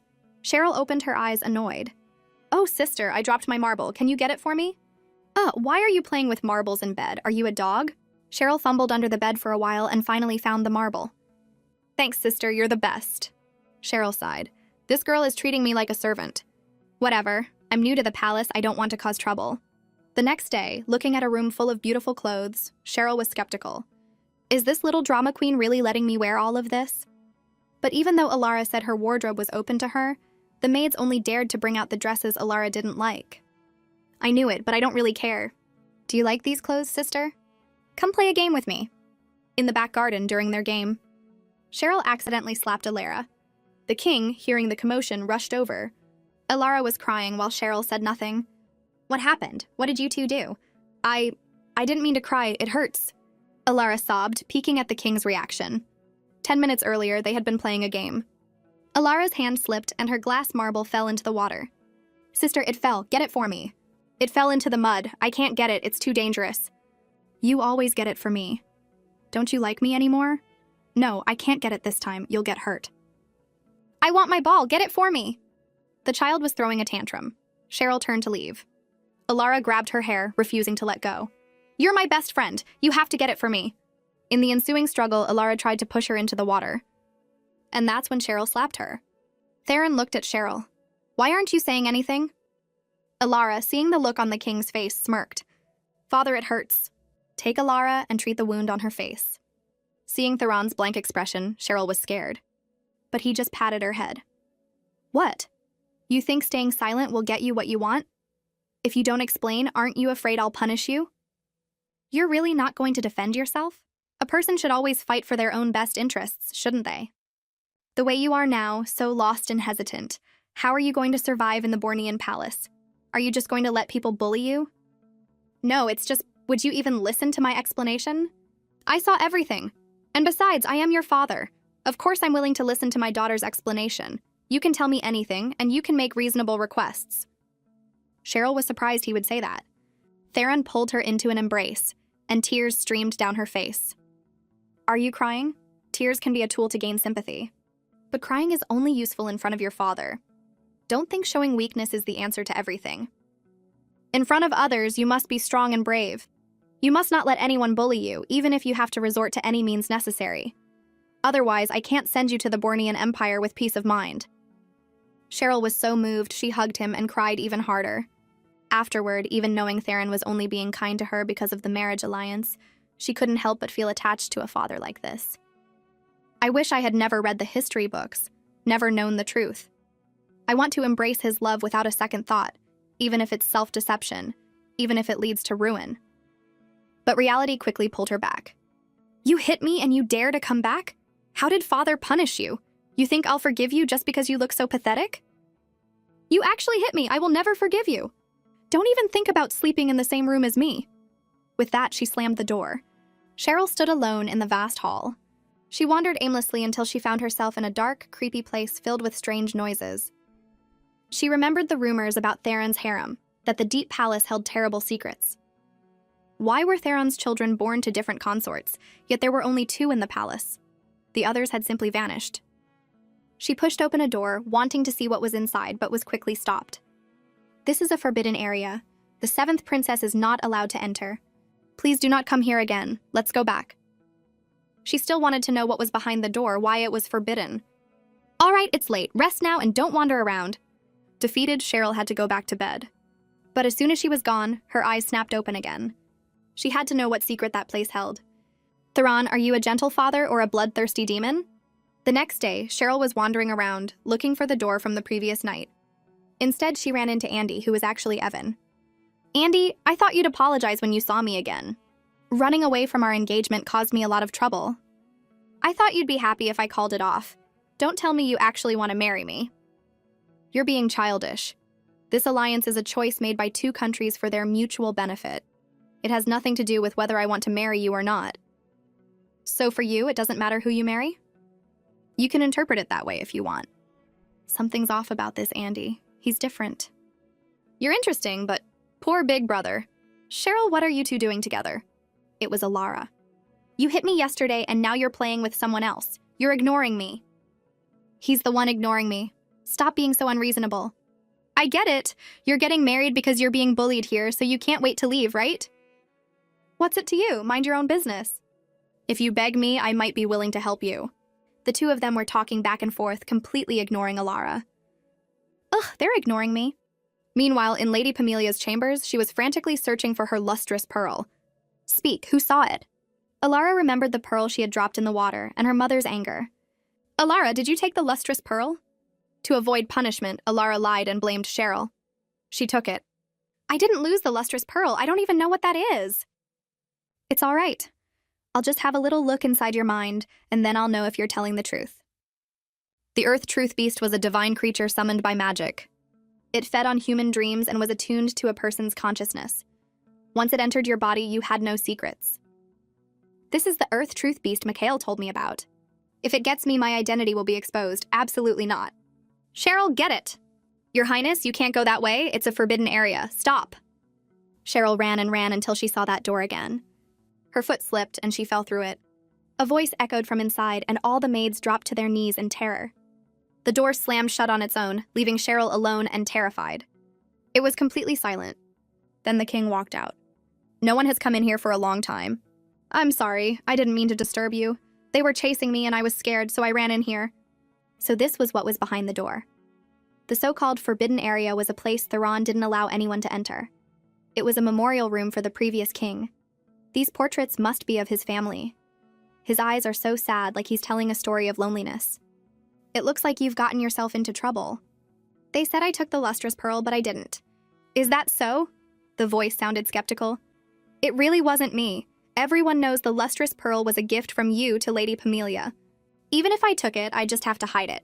It's useless to me. Besides, I'm too young to need it. Maybe you were just curious and took it to play with.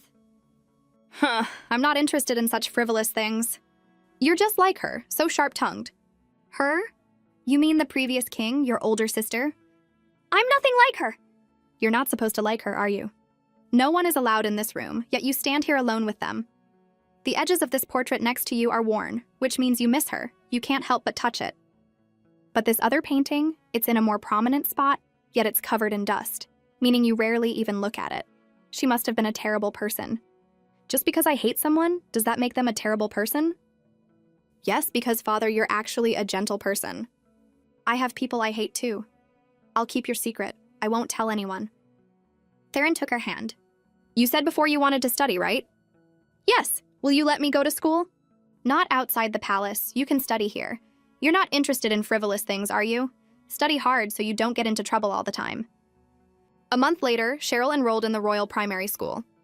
The school didn't have separate classes. Instead, it used a system of elective courses and final exams, with both small and large group lessons. The best students were also tutored by the most important teachers.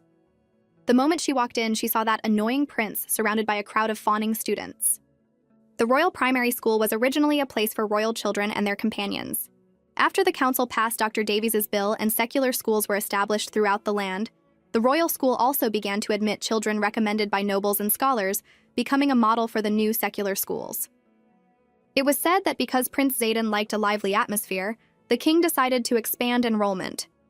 No matter what, this is a huge step forward. Now, nobles and even commoners have a chance to study alongside the royal family. Zayden signaled for everyone to ignore Cheryl, and they all walked away. From a distance, someone was watching them. While everyone else was in school, Alara was at home crying. "Mother, I want my dolls. I don't want to go to school. I don't want to be with all those strangers." Lady Pamelia didn't understand. "What is all this?" A maid explained. The Public Education Act passed, so all children must attend compulsory education, especially royalty and nobility. But Princess Alara went to the school and didn't like it. I know that, but why did the king suddenly have such a change of heart? He always disliked girls studying or discussing state affairs. I don't know what got into him. Perhaps something prompted it, said Lady Rosalind. Alara was still refusing to go to school, locking herself in her room. Meanwhile, Theron was asking, "Have all 7 princesses started school?" "Your Majesty, you've never been a fan of women studying. I heard that in the harem, only the 1st and 4th princesses are talented and study the classics. The other princesses just want to be proper ladies. It seems you've changed, Your Majesty. You're a little different." "Shut your mouth, don't speak such nonsense again." "Your Majesty, I have a personal request. I heard Dr. Davies will be teaching at the Royal Primary School himself. My 2 unworthy sons, I wonder if they might have the honor of attending." Before he could finish, another person arrived. "Your territory is 1,000,000 miles from the capital, and you want to send your children here to study? What are you thinking?" "Your Majesty, my son is 8 this year, the perfect age." And so more and more people came. My son, my grandson, my humble son. The king had a massive headache, but to everyone's surprise, he agreed to all of them. Even Cheryl was shocked when she heard. When did the king become so easygoing? He said there would be a unified selection process, and anyone who passed could attend. That means my brothers have a chance to get into the Royal Primary School. I have to tell Mikhail. Mikhail received the letter and told his 2 younger brothers, "You both need to prepare for the royal selection exam. If you pass, you can go to school with Cheryl. I'm not comfortable with her being in the palace alone. If you're there, you can look after her." Arden was full of confidence. "I'm taking that exam. If you can get in, the royal school is doomed. Get out of here, you brat! Come here!" As Arden and Avery roughhoused, Mikhail's thoughts were only of Cheryl. I wonder how she's doing. At the royal school, Cheryl was finally starting her classes. This feels a bit like my school days in my past life. But this time, I will control my own destiny. I wonder if Mikhail got the letter. Will my brothers be able to come? She was so focused that she didn't even hear the maids calling her for dinner. The maids sighed. "Princess Cheryl is so diligent." Cheryl knew that in this world, the more powerful your magic, the more respect you earned. But in the Elven Kingdom, with the deepening prejudice, all the mages were male heroes. There was no place for women. To survive, she had to break through that blatant prejudice. If I become more exceptional, more powerful than anyone else, will there come a day when he will sigh and say, "Why wasn't she my biological daughter?" Will the sword hanging over my head finally disappear then? She found that her years of education on Earth were a huge help. She learned the magic incantations incredibly fast. You have a great talent, Cheryl. Please return to your seat. Let's continue. The other students were not impressed. She probably just happened to know that one. Such a show-off, so gross. Look at her, who does she think she is? I heard she's that new 7th princess. She probably thinks she's real royalty now. What is she? No matter what, she'll never compare to a real princess. Sitting next to them was the 4th princess, Blythe. The teacher released a flock of crows for an experiment. Everyone screamed in panic, and some even started to cry. Is this really just a drill? Are these crows going to kill us? No, look at their eyes. They have a red binding mark on them. They can't hurt us. This is a test from the teacher. We should calm down and use summoning magic. Only by summoning a powerful creature can we protect ourselves and drive away the crows. Is this really a 6-year-old? She's not scared at all. The 4th princess was the first to calm down. She used a summoning spell and brought forth a peacock, which protected everyone. We're saved! Princess Blythe is amazing. In the Elven Kingdom, she was a shining star. Born with a spirit body, Her magical abilities were immense. Even as a woman, she was the center of attention. She was on par with Prince Zayden. This was Blythe, who had perfectly inherited Theron's beauty and coldness, known as the female heir. Everyone praised Blythe. The fourth princess is so strong. Don't be ridiculous, this is nothing. Princess Blythe, please teach us. I'm not even as good as your little finger. Of course. Do you know whose blood runs through my veins? Is there any student in the Elven Kingdom more powerful than Princess Blythe? Amazing! She's a national treasure. The next second, someone summoned a phoenix. The phoenix destroyed the entire flock of crows. That someone was Cheryl. More importantly, she could communicate with the phoenix, understanding what it was saying. At the sight of the true king of birds, the peacock bowed its head. How could this happen? I still lost? You're amazing. You're the pride of us common students. She's not a commoner, she's the seventh princess. But she has common blood. Cheryl gives all of us commoners hope. We can do it too. Did you all just come here to chat? We were supposed to study together. Get back to your books. On the side, the fourth princess's followers were annoyed. An imposter princess actually has followers now? Blythe didn't say anything, just shot Cheryl a venomous look and left. In the study hall, a little girl accidentally placed her book on the fourth princess's desk. A follower warned her to leave immediately. She pushed her to the ground and threatened her. The girl quickly apologized, grabbed her book, and ran. She ignored Cheryl when she tried to say hello. Cheryl found it strange but didn't know what was wrong. The next day in class, the girl was hesitant, unsure if she should sit with Cheryl. When the fourth princess's follower called out to her, she didn't dare to get any closer. The follower deliberately bumped into Cheryl. She claimed she had lost her balance. The next second, she became even more brazen, sweeping everything off Cheryl's desk. The follower said with a nasty grin, "Oops, it fell. Sorry." Cheryl didn't want to argue with them. She bent down to pick up her things, but they just laughed at her. Look at her, it's hilarious, haha. You'd better watch your step from now on. I can't believe that after all these years, I'm being bullied in school again. In this world, I'm being ostracized by a bunch of little kids. Outside, Prince Zayden was watching secretly, debating whether to help her. What am I crazy? Why should I help her? The bullying continued. They took her school bag and threw it out the window. The other students just laughed. No one helped. Tsk, tsk. If I were treated like that, I don't think I could go on living. It's too humiliating. She's pretty tough, though. Cheryl silently picked up her bag, telling herself, the sages say that when faced with the ridicule of petty people, it's better to stay far away than to waste time arguing. Sometimes I want to fight back, but I don't want Theron to find out. I don't want to cause trouble. Attention, forward march. Cheryl was surprised to see that the smallest one in the line was Arden. She was so happy her brother had gotten in and called out to him. Arden noticed her and was about to wave when the officer reprimanded him. This is training, no looking around. Arden was punished and Cheryl felt terrible. During their break, the siblings finally got to meet. Arden hugged Cheryl and started to cry. Sob. Cheryl, I missed you so much. How do I look? Am I handsome? Very handsome. But Arden, how did you end up here as a guard? Ugh, don't ask. Mikhail had us take the selection exam so we could go to school with you. But my written test score was too low, so I failed. I can't go to school with you. It's okay, brother.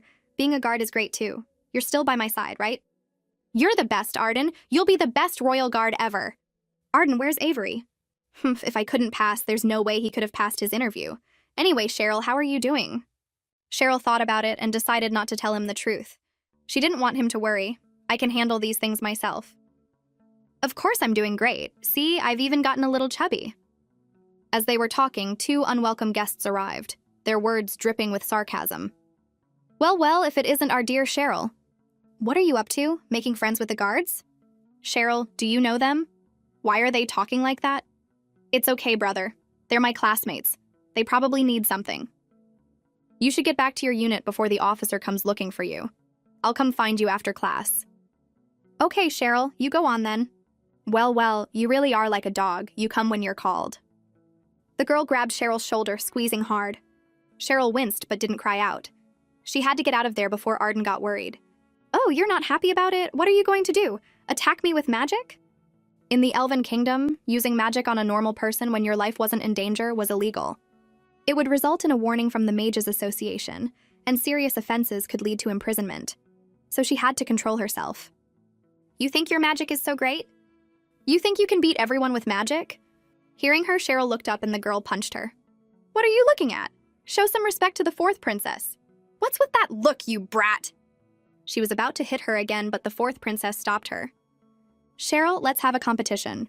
Let's see who the most powerful mage is. Fine by me. As long as you don't cheat, I'm ready anytime. You know you're dead. Only the winner gets to say that, right? If I remember correctly, my summoning spell was stronger than yours last time. What did you say? Say it again. No matter how many times I say it, I won. And no matter how many times we compete, it'll be the same. With a slap, the fourth princess struck her across the face. But Arden appeared just in time. He slapped her back. Brother, why aren't you with your unit? Cheryl, are you okay? I'm not going to let you get bullied. When Cheryl came to her senses, she urged Arden to leave. The fourth princess looked like she was about to explode. You dare to hit me! Guards, seize them! I'm going to have them all thrown in prison! Arden stood in front of Cheryl. I hit you, you ugly hag! You dare to bully my sister! You're just a dog using someone else's power. He then kicked her a few more times for good measure. You bastard, you're dead! The next second, Arden was taken away, no matter how much Cheryl pleaded. Meanwhile, Andy, who had escaped the palace, arrived at the Valerius Manor. I was followed as soon as I left the palace. Those guys are so persistent. It took me so long to lose them. But I finally found her. Will it be weird if I just show up? Will she be happy to see me? He spotted Avery and appeared in front of him in a flash. It's you. What are you doing here? I'm here to see Cheryl, of course. Can you let her know I'm here? Are you sleepwalking? Don't you know where she is now? Thanks to you, Cheryl is now the laughingstock of the world. The girl who got jilted at her own engagement.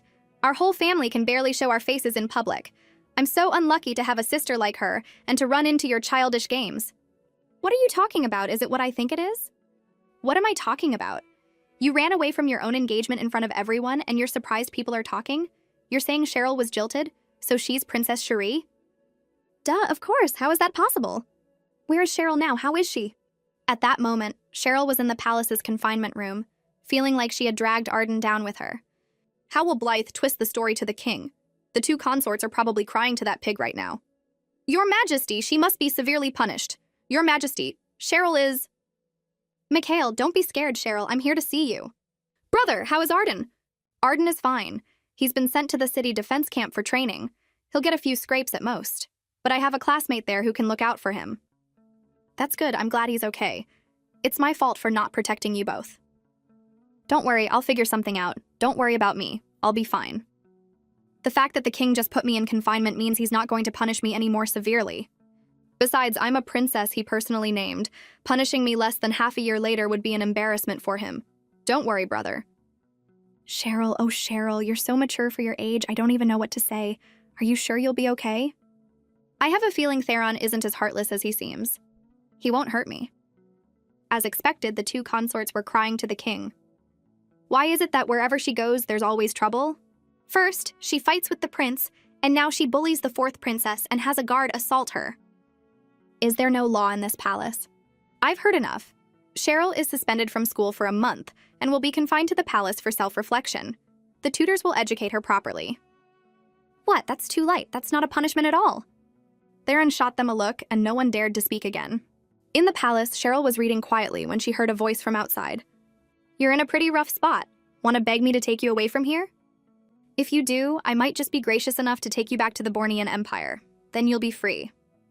If the Bornean Empire is so great, why did your father make you stay in the Elven Kingdom? Aren't you in a precarious position yourself, needing our country's protection? You can't even save yourself, so don't go making empty promises. Evan was speechless. She's got a sharp tongue.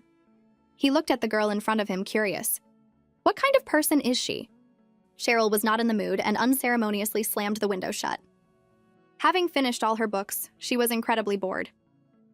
Actually, His Majesty's order for you to stay in the palace instead of going to school might not be a punishment. Are you saying that because you like having me around? There are a lot of great places in the palace. There's one place I think you'll really like. The two of them went to the royal library. For Cheryl, it was paradise. The librarian told her that it held over 1 million books and was the largest library on the entire continent. This is amazing. I can read every day. And so every day, Cheryl would visit the old librarian. She was happiest when she was reading. One day, the king happened to be passing by and saw them. Hampton couldn't help but remark that Princess Cheryl was so well-behaved and loved to study, always running to the library. Since when is the library open to children, especially one who's supposed to be under confinement? Oh no, is he angry? But thankfully, the king didn't seem truly angry and didn't pursue the matter. On one of the books, she saw the queen's signature. Yes, many of the books here were collected by Her Majesty the Queen from all over the continent. She used to love coming here to read as well. Did she come here often? At that moment, Cheryl felt as if she could see her mother. Yes, Her Majesty was a great lover of books, much like you, 7th Princess. Really? You think I'm like the Queen? Very much so. When Her Majesty first came to the palace, she was as lively as you are now. She was a wise queen, gentle to everyone. One time she couldn't find her book and searched all day, only to find it hidden under her pillow. Haha. I never knew the queen had such an adorable side. I wish the queen were still in the palace. Why did she have to go to the Divine Spire? I heard that Her Majesty decided to go to the Divine Spire to serve the gods and pray for the little prince. It's because she feels guilty for sending me away, isn't it? After giving birth to the little prince, the queen became very depressed. In the past, noblewomen from outside the palace could visit her, but then no one was allowed to see her anymore. Their conversation was overheard by one of the consorts. She told her maid to report what she had seen to the king's personal attendant. Someone is openly prying into royal secrets in the palace. We should ask what the punishment for that is. Andy, hearing the news, immediately returned to the palace, only to find Evan having tea with the king. He tried to avoid them, but was spotted. You and Andy cannot appear at the same time. You two don't seem to be following that rule very well. Brother, he's been a bit moody since he got back. I'll calm him down. If you have any problems, find Nicholas. He'll help you. What took you so long? And what were you doing having tea with the king? Evan, don't you understand how desperately I need my identity right now? It's my turn to be the Bornean prince again. You stay put and don't go out. Why? I was having fun. I don't want to be cooped up in that restricted space again. You have the nerve to say that.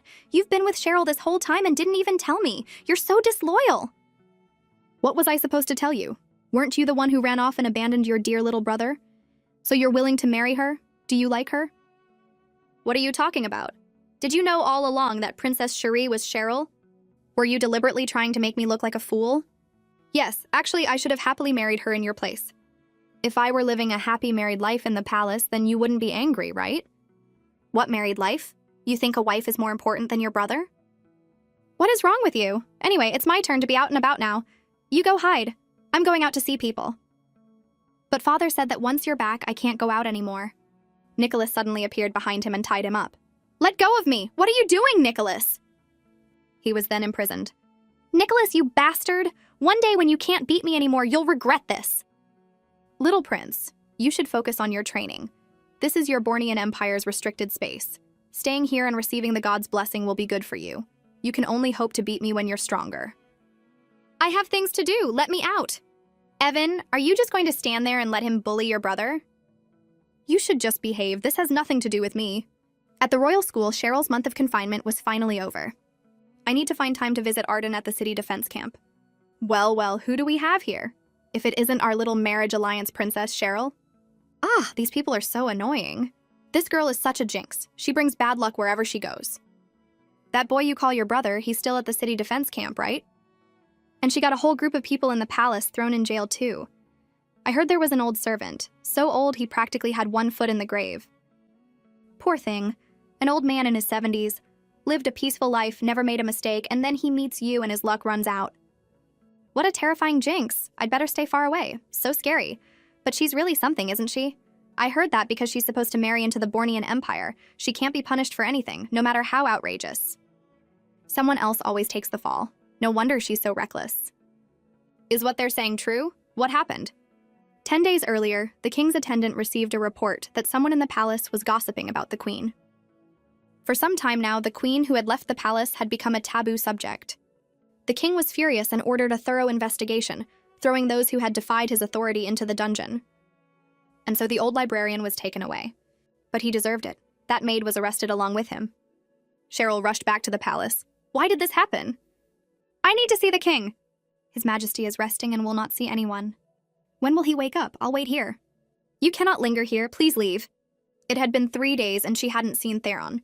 He seemed to be avoiding her. Is he really going to execute those people? Just because we talked about the queen's situation? It's my fault. I actually thought for a while that Theron had some warmth in him, that he wasn't completely hopeless.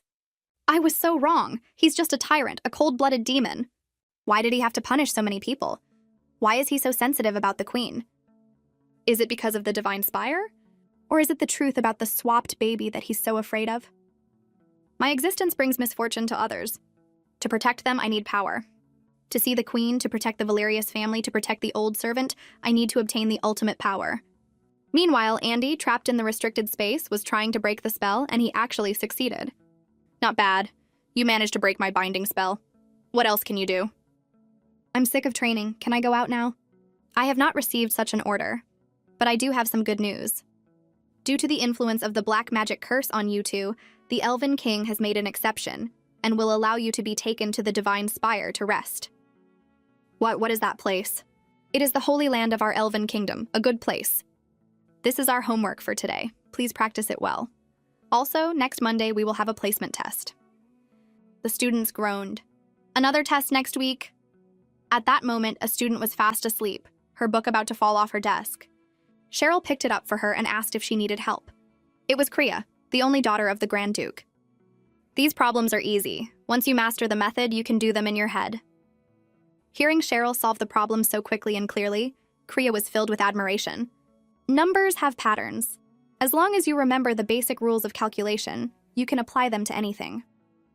Cheryl wrote down the modern multiplication table and gave it to Kriya.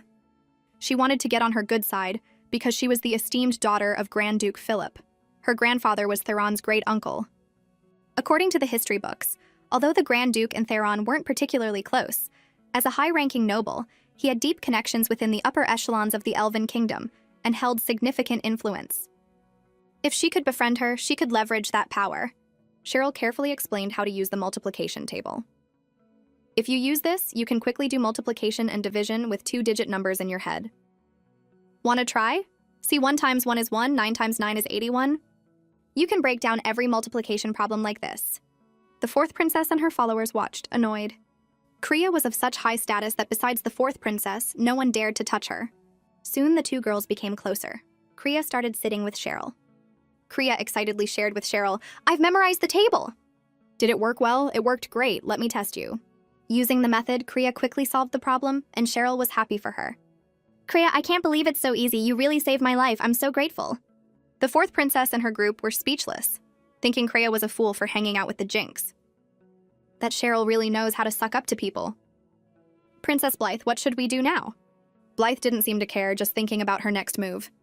At the ducal manor, Kriya was ecstatic, telling everyone she had gotten an excellent grade. We know. Now please sit down quietly. The whole manor knows. I got an excellent grade all thanks to Cheryl. Mommy, she's my exam goddess. We are so grateful to Princess Cherie. Our Kriya was never very interested in her studies and always struggled with exams. I just taught her some study methods. Kriya is very smart on her own. Study methods? To be able to summarize and create methods, the seventh princess is truly amazing. Actually, it's not me. Someone else taught me this method. I've been spending time with him, and he's like a tutor, teaching me incredible techniques and so many secrets. There's someone that amazing? I'd like to meet them too. At the royal school, Cheryl was teaching Kriya the memory palace technique. For example, this incantation is in ancient Elvish and can be broken down into 10 phrases. For each phrase, we associate it with something familiar. By connecting these familiar things, we can better remember these complex incantations. That's so interesting. Everyone loved Cheryl's methods. Cheryl, did your teacher also teach you this memory technique? Yes, the plan is working. Sure enough, several nobles came to Theron's office. Are you also here for the library administrator? Before you arrived, the Marquis of Sussex was here, asking for the old man to be released. The Marquis is from the Queen's family, and the Queen loves books and had some acquaintance with the old man. Why are you here to plead for him? I was not aware of the Marquis's request. I simply feel that given the administrator's years of extensive reading, he is a knowledgeable and wise man. The Elven Kingdom has always valued scholarship. If his crime is not great, I ask your majesty to temper your anger. I would like to request that you allow him to serve as the librarian at the Royal Primary School. In the palace, Andy finally escaped from Nicholas and went to see Cheryl. She didn't know their secret and thought he had come to gloat. What happened between Cheryl and Evan while I was gone? You got what you wanted. I made a huge mistake and caused an innocent person to be severely punished. What happened? Can I help you? What can you do? Take me away from here? Can you take me and everyone I care about away? Forget it. I'm already trying my best. I hope there will be a good outcome. Even if I can't take your family and friends away right now, I will do everything I can to help you. I will stand by you unconditionally, I promise. What's with you today? Are you feeling okay? But thank you anyway. When the time comes for me to leave, I hope you won't run away from our marriage a second time. I won't. I really won't. I promise. Last time was an accident. All right. But you're so inconsistent. Maybe you'll change your mind tomorrow. Sometimes I wonder if you have multiple personalities. Well, Andy wanted to explain. Princess Cherie, Prince Andy, you're here too? Hampton, hello. Are you on duty? I'm here to deliver His Majesty's order to release the old administrator from the library. And, Princess, you don't know, these past few days His Majesty has been pestered by several dukes and marquises over this matter. Hearing this, Cheryl's eyes lit up and she hugged Andy in celebration. He blushed slightly. In the library, Theron reinstated the old servant to his original position. Cheryl came to see him secretly but didn't go in. After seeing him, she left. I hope that when I have enough power, I'll be able to come back and see you properly. Walking in the garden, Cheryl felt like an idiot, and I thought he liked me. His heart is only filled with power. To make his son king, he can cast aside his own daughter. To hide a royal secret, he can disregard human feelings and imprison people at will. He's a demon, an inhuman pig. Just then, Andy appeared again, leaping down from a tree. What is with this guy? Why is he so energetic now? Not like the sarcastic person from before, more like how he was at the very beginning. She suddenly felt the urge to tell him about the troubles of her identity. But whether it was about the Queen or Theron, she couldn't explain it without revealing her true self. How could she tell a living person this secret? You don't look happy. What's wrong? He looks so sincere, so innocent. Does he really want to listen to me? But I can't reveal my identity. And in this situation, I'm not even supposed to know I'm the Queen's child. She made up an excuse.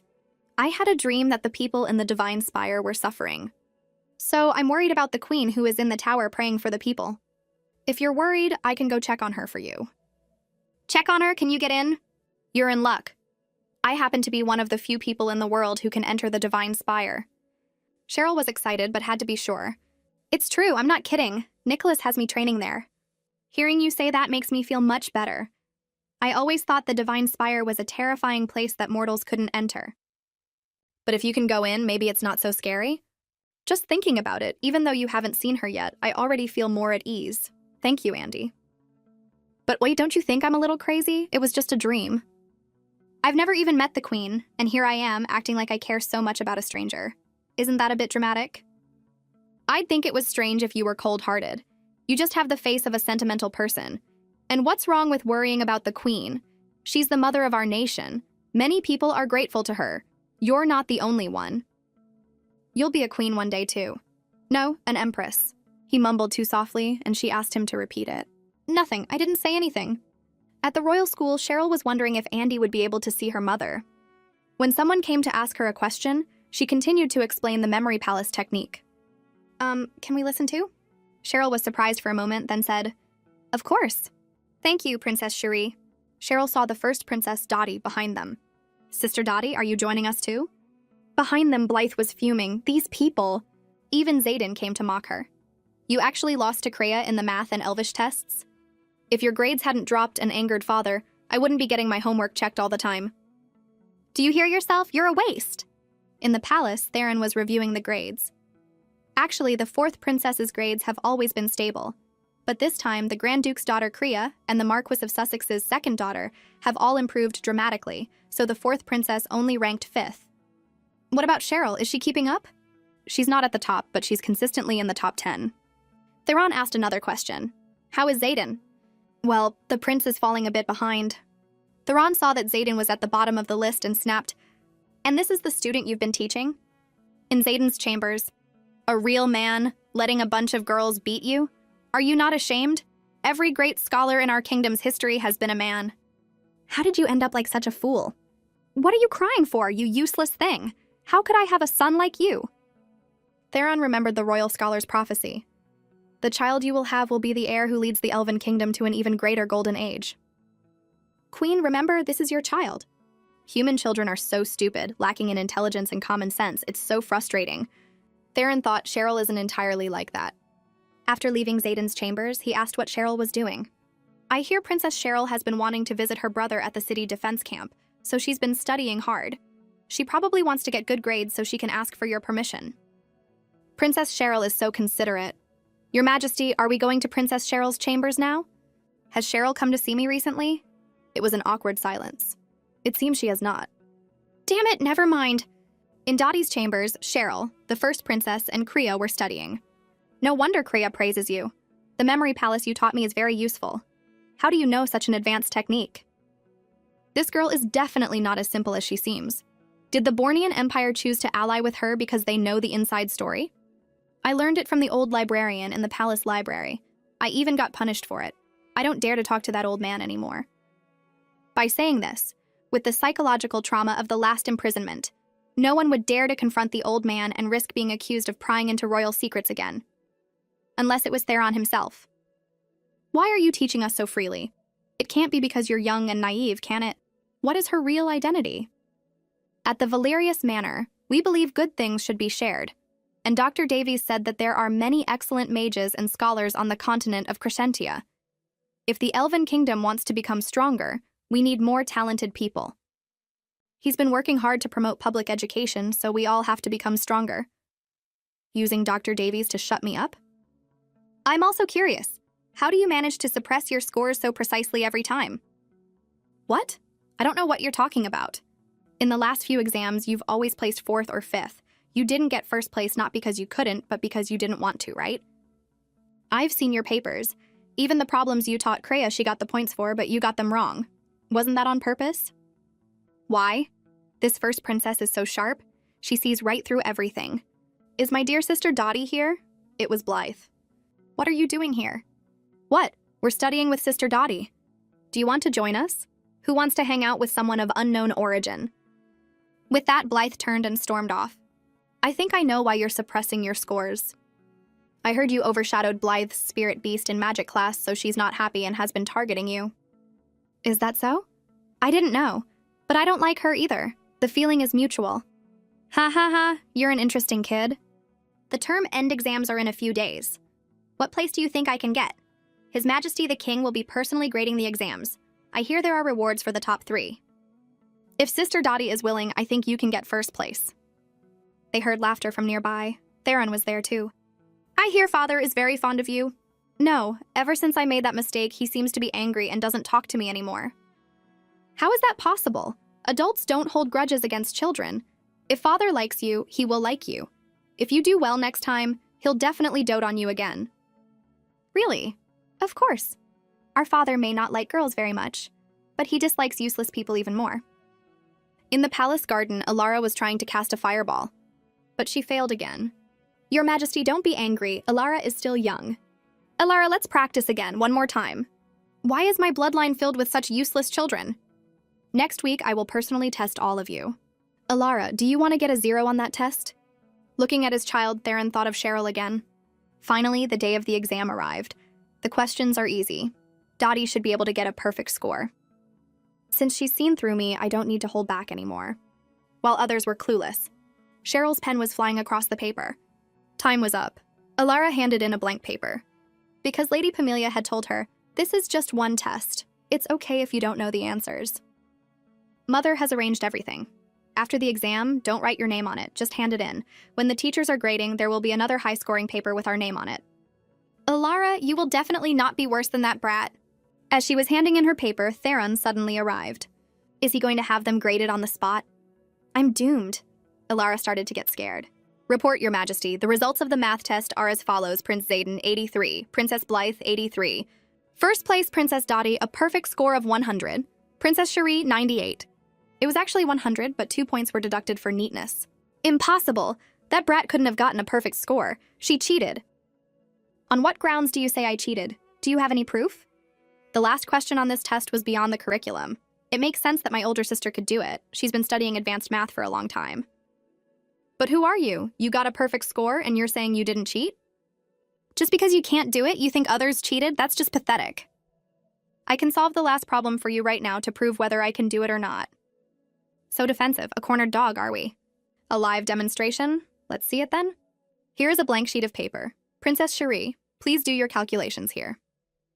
Thank you, teacher, but I don't need it. The question doesn't require an exact value. I can do it in my head. In her head? Does she mean she can do the calculations without any tools, just in her mind? Is she crazy? Actually, this problem is very simple. And with that, Cheryl solved it. Amazing, completely correct. Wow, it's really right. How did she do that? Cheryl, you really are something else with all these strange tricks up your sleeve. Your Majesty, have I now proven that I didn't cheat? Cheryl, come here.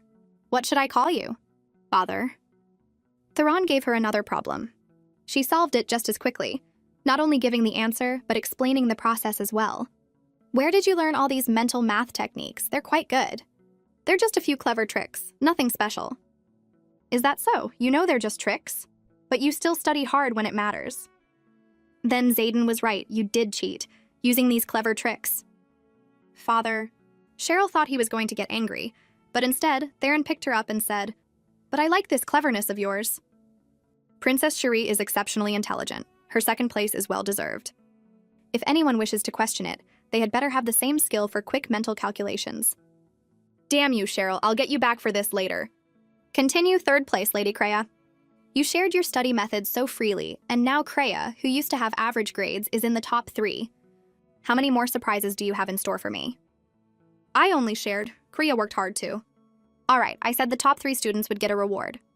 Dottie, Cheryl, Kreia, what do you want? Father, I would like to have lunch with you alone. All right, let's do it today.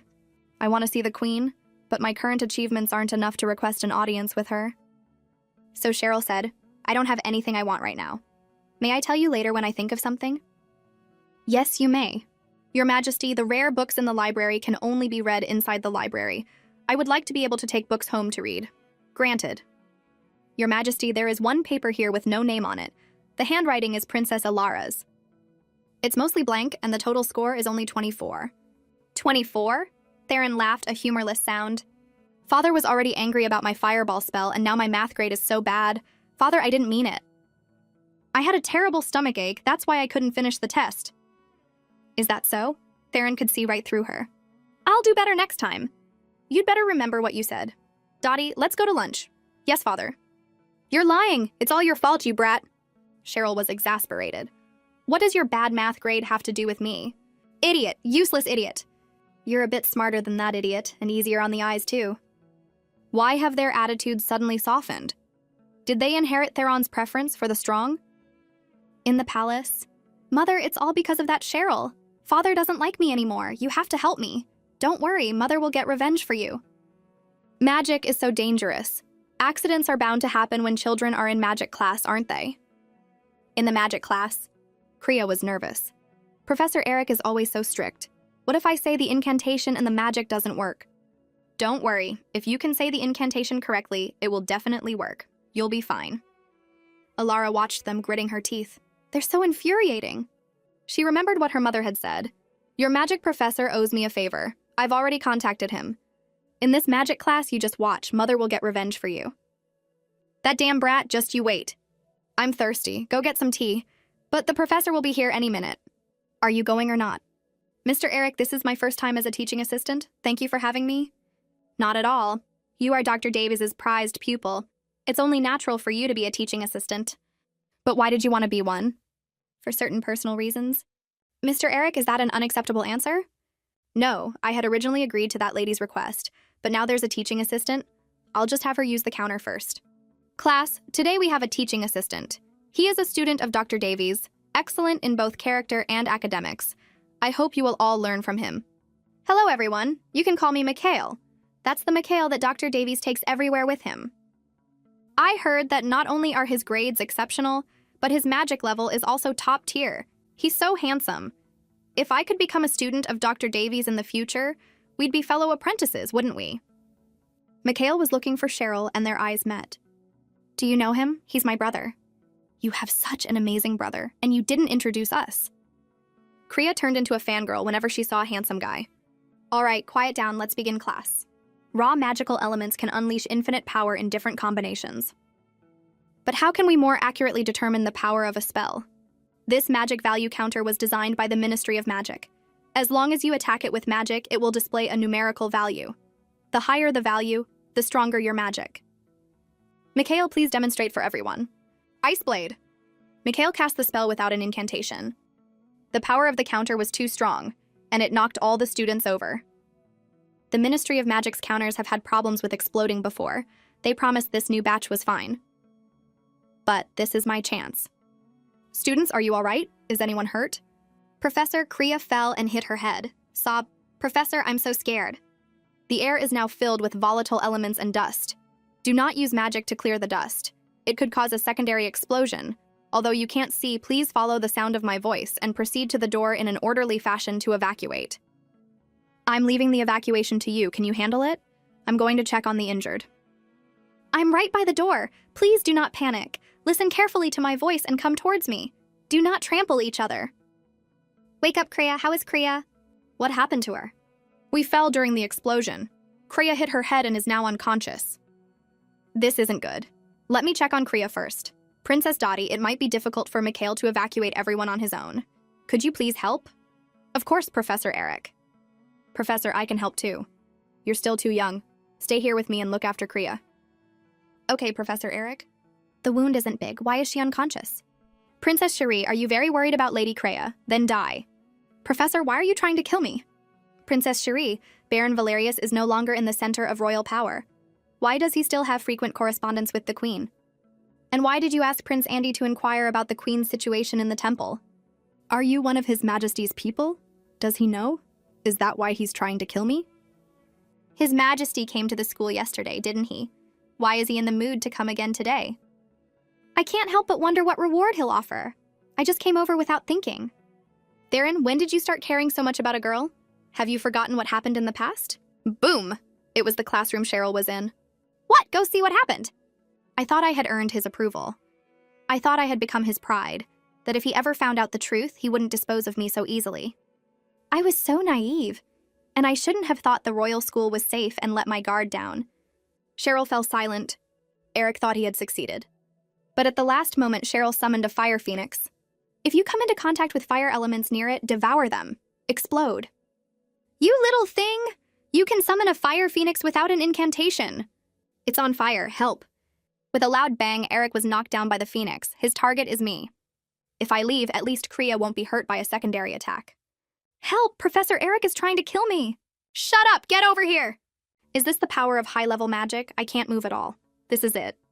Theron arrived just in time to stop the attack. Eric suffered from the backlash of his own spell. No, why is His Majesty here? I can't get caught. Your Majesty, are you all right? Is Princess Cherie okay? I'm fine. Princess Cherie is in shock. Elemental stabilization, dispel. No, don't touch me. Weren't you trying to kill me? Cheryl. Dr. Davies, come quickly. Look at the wound on Princess Cherie's neck. It's all right. She just used too much magic and passed out. She's fine. What about that man? Your Majesty, he has already crushed the poison capsule in his mouth and is dead. How dare a teacher at the royal school harm a princess? Send out the order, investigate. At the Divine Spire, Andy was studying. You're here early to study again? Nicholas is always nagging me about you. Can you stop being such a try-hard? You could just come early with me. I'd rather listen to him nag. I have some news that I guarantee will make you skip class. If you help me out a little on Nicholas's next magic test, I'll cover for you for skipping this time. Forget it, no way. It's about your fiancé. Not interested? Cheryl, what happened to her? Make up an excuse for me for this class, and I'll help you on the next test. You got it. Help, you can't escape. Why would Baron Valerius be corresponding with the Queen? Why would your fiancé be asking about the Queen's situation in the Divine Spire? Because you are the princess who was supposed to be dead. Don't come near me! Wait, how am I in the palace? Who is this? Is it one of Theron's men? Cheryl, it's me. Andy, why did you climb the wall to get in? How are you? You still have the energy to ask me questions. It seems you're not seriously hurt. I snuck out of the Divine Spire, so I couldn't use the main gate. What happened? How did you get hurt? He seems to genuinely care about me. Should I tell him the truth? But thinking about it, if this assassination was really Theron's doing, I'd be in a dungeon right now, not lying in this bed. Right now, all I know for sure is that Eric was lying. I don't have a clear picture of the situation. What can I even tell Andy? Before I figure it out, I should probably send him away so he doesn't get dragged into this. There was an accident in magic class. It's nothing serious. Really? Cross my heart, it's class time now. If Nicholas sees you're not there, won't you get in trouble? I have my ways of fooling Nicholas. She doesn't know about me and Evan, that Evan can cover for me, but now's not the right time to tell her the truth. Nicholas isn't easy to fool, don't let him catch you. I'm fine. You should go back. I'm worried he'll punish you. If you're worried about me, just say so. What's with all the pushing? I'm leaving. Next time, don't sneak out just because you hear I'm hurt. Your training is more important. Don't say that. You're my empress. You're more important than my training. Princess Cherie, are you awake? Andy, you have to go. If Hampton sees you, he'll know you skipped class. Cheryl, I'll find a chance to come see you again. Why does this feel like a secret rendezvous with a lover? Calm down, calm down. Hampton, I'm awake. Princess Cherie, the person behind your attack has been found. His Majesty has summoned you. What? There was someone else behind it? Yes, and it's someone you're very familiar with. It was Lady Pamelia. Lady Pamelia? I had no idea you hated Cheryl so much. Your Majesty, I've been framed. It was all that little brat's plan. She wants to get rid of me and my daughter so she can have all your affection. Don't be fooled by her innocent act. All the evidence points to you. What else do you have to say? The reason for your injury was that Princess Alara resented you for stealing her spotlight. To get revenge for her, Lady Pamelia had Eric find an opportunity to get rid of you. So Lady Pamelia was behind it. In that case, Eric had no reason to lie. That's why I thought Theron had found out my identity and wanted to kill me. But then I thought, Theron has plenty of ways to kill me. Sending Hampton would be more reliable than using Eric. So when Hampton said they had caught the person behind it, I thought they had found a third party involved in my identity. But his explanation now points to a petty squabble between princesses, not involving the queen or my identity. This is getting more and more complicated. It's too much for a kid like me. Although Lady Pamelia is a consort, you don't have to worry. His Majesty will be fair and just. Okay, this is all I know for now. I can't make a judgment. I'll just wait and see. Your Majesty, Princess Cherie has arrived. Lady Pamelia was still blaming Cheryl. Your Majesty, this evidence is all fake. That little brat framed me. Father, I'm here. Come here. I called you because you are the victim, and the culprit should be punished by you. But perhaps I was inconsiderate. You just woke up and may not have the energy. I can manage, Father. Please proceed. All right, as you wish. Let's continue. This little brat, she's so good at acting. No wonder Alara kept losing to her and fell out of favor. If it weren't for her, His Majesty would still treat me and my daughter like he used to. You little brat, die! Hampton, are you dead? Hampton quickly restrained Lady Pamelia, who continued to curse at Cheryl. Theron couldn't listen to it anymore and dealt with her himself. I was going to let you decide her punishment, but now that I think about it, you're just a child. You don't know how to punish people. That would be letting her off too easy. How about I do it for you? Cheryl was terrified. Her tongue... Did he just cut out her tongue? Theron really is a tyrant. Lady Pamelia conspired to harm a princess. She will be beheaded. Her entire family will be enslaved and sent to the northern border to build the wall. Princess Alara will be sent to the Divine Spire and will never be allowed to leave. Cheryl, are you satisfied with this punishment? Are you scared? Theron suddenly appeared behind her. Cheryl trembled and backed away. Your Majesty, please let me take the princess away. His Majesty is being so kind to the princess, but she's just a child. She must be scared. This fear will surely anger him. No need. What, are you so afraid of me? If any other prince or princess were so ungrateful, His Majesty would be furious. But with Princess Cherie, he really looks like a loving father. Father, it hurts. What? You think your father is a terrible person? I have this strange feeling that he's a little afraid of me saying I'm scared of him. You did this to protect me. As the one you're protecting, how could I think you're terrible? But many people receive my protection and still call me a tyrant. You were scared just now, weren't you? I dare not comment on matters of state.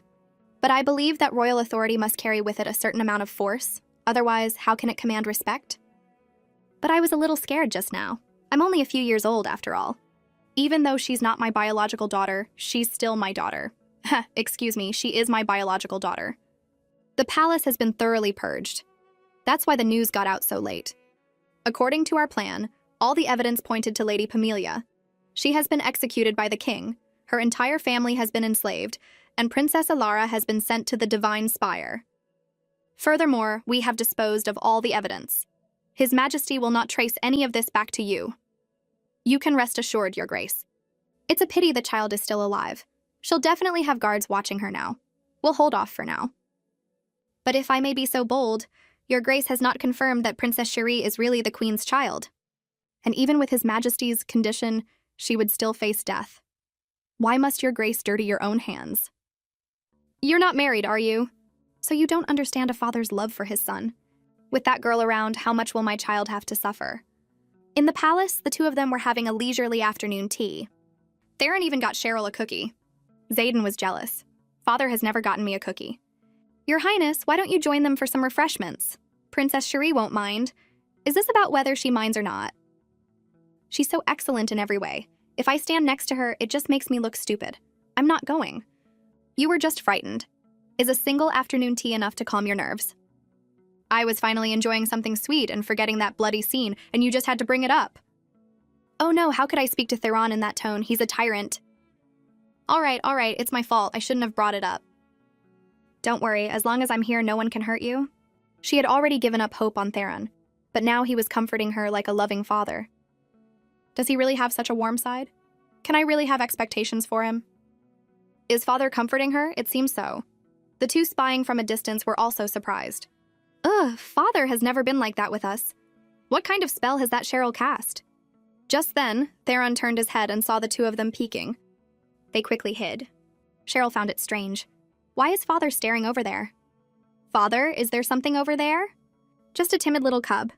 Come on, I have a surprise for you. Let me show you. Watching them so close, Xaden was filled with envy. His Majesty has never been so kind to you, Your Highness. No matter how much he likes this Princess Cherie, she can't surpass your status, right? You are the Crown Prince. Willis, who gave you permission to gossip about my father? Your Highness, I'm just speaking up for you. Since this is your first offense, I'll dock you half a year's salary. If it happens again, you can go receive your punishment from my father yourself. Get up. Willis, go find out what surprise Father has prepared for Princess Cherie. Your Highness, you're finally seeing reason. Should I also find a way for this Princess Cherie to fall out of favor? I will protect your position. That won't be necessary. I will compete with her fairly. Father, aren't you going to show me the surprise? Why did you bring me here? Isn't this your bedchamber? I haven't decided who to entrust your care to yet, so you will be staying in my chambers for the time being. This is the surprise? I like this surprise very much, Father, she said. But inside she was thinking, the reward is you get to live with me? What kind of clueless guy surprise is this? But there's no precedent for a prince or princess to live with you. And I'm not even your daughter. Cheryl, you are my daughter. I have already decided. You must be tired now. Go get some rest. Princess Cherie, please follow me. Father, I'll take my leave now. Although Theron really does care about me, he's so domineering. There's no room for discussion at all. Hampton, although Lady Pamelia has been punished, I still feel there's something strange about this. I will have someone continue to look into it. As for Princess Cherie, from this day forward, you will be in charge of her safety. Your Highness, your daily necessities have already been moved to the bedchamber. Would you like to see if there's anything else you need? No need to trouble yourself. I'd like to take a nap first. Let me have some quiet time to sort through the situation and decide what to do next. Of course, we will arrange it. Theron said on the surface that he hadn't decided who to entrust my care to, but knowing his personality, he probably still has doubts about this matter and will continue to investigate secretly. On one hand, this aligns with my own goals. I might be able to get information from him and not be so passive. On the other hand, there's the risk of my identity being exposed. But if they couldn't find anything out about this matter before, it's likely to become even harder as time goes on. I don't need to worry for now. I want to give His Majesty a gift. Is there anything he likes? Theron has done so much for me. I should give him something in return. I can't be a thankless person. That we would not dare to presume His Majesty's preferences. Theron is so strict with his subordinates. They're terrified to even mention his likes.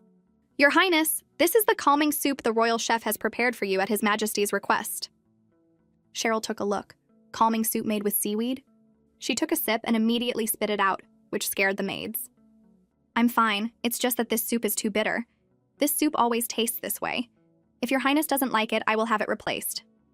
That gave Cheryl an idea for a gift. In the Elven Kingdom, most people practiced magic. At a certain level, they could survive without eating normal food. Normal food was generally only used in social settings as an accompaniment, so the taste wasn't considered important.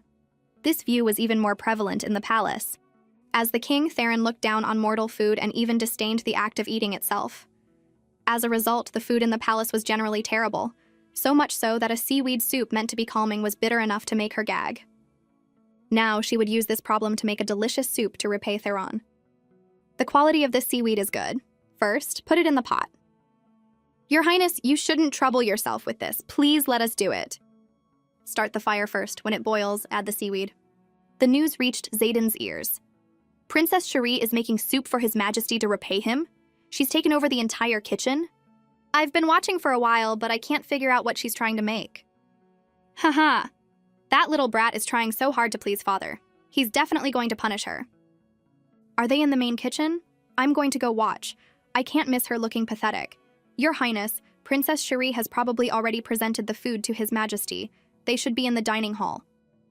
Father, you have taken such good care of me, but I have had nothing to give you in return. After much thought, I remembered a recipe I learned from an old book and made this soup for you to try. I tried that kind of fawning trick before. Father doesn't fall for it. Get ready to be punished just like me, you little brat. You should focus on your magic studies, not waste your energy on something as trivial as cooking. You are right, Father, but I believe cooking is a small token of a child's affection. You lack for nothing, so all I can offer you is food I've made with my own hands to express my gratitude. You're still young. Be careful not to get burned messing with these things. Father, would you like to try some? Be careful, it's hot. This is a flavor I've never tasted before. So delicious. How did you make this? A child who is so excellent in magic and other areas. If only she were my biological... Do you really want to know, Father? The source is love. While I was cooking, I was thinking of you the whole time and poured all my love into the soup. That's why it's so delicious. If I were some senile old king, I might believe that. I'm not trying to fool you, Father. This is my secret magic. If I told you, how could I win your favor in the future? Why is it that when I make a gesture of affection, I'm treated like that, but you accept it from Cheryl, Father, who is really your child? After resting, Cheryl went to the Royal Primary School. Kriya was overjoyed and gave her a big hug. Cheryl, you're finally back at school. I missed you so much. Kriya, Sister Dottie, I missed you too. Are you both okay? How have you been? Kriya looked Cheryl over carefully. After the assassination attempt, you didn't come to school. Then I heard you moved into His Majesty Theron's chambers. We wanted to visit you, but His Majesty always refused our requests, saying you were recovering. We were so worried about you. Princess Dottie also came over. Are you okay? We were very worried after what happened. We shouldn't have trusted that teacher and left you alone. I'm fine. Thank you for your concern, Sister Dottie, Kriya. You don't have to worry. It wasn't your fault, and Father has already found the culprit. I'll be fine, I promise. That's good. But I also heard you made love soup for Father, and he really liked it. I'm surprised Father liked yours so much. It seems he really likes you. Did the news spread that fast? You all know? It was to repay His Majesty. He not only saved me, but also found the person who did it. I didn't have anything to repay him with, so I just made some soup. As she was speaking, Dottie noticed Zayden approaching and deliberately brought it up again. Someone else tried to win Father's favor with food before, but unfortunately, not only did they fail, they were severely punished. Hearing the first princess bring this up, Zayden, not far away, had a ferocious look on his face. Why? I'm Father's child. Why does he treat us so differently? And how dare Dottie bring that up? Cheryl, you just wait. I'll let it slide for now, but one day, I'll get my revenge for stealing my father from me. Ever since you came, Father likes me less and less. Damn it, Kriya whispered in Cheryl's ear. It seems Prince Zayden holds a grudge against you because of this. He's the only prince, yet he's so childish. But Cheryl, you should still be careful.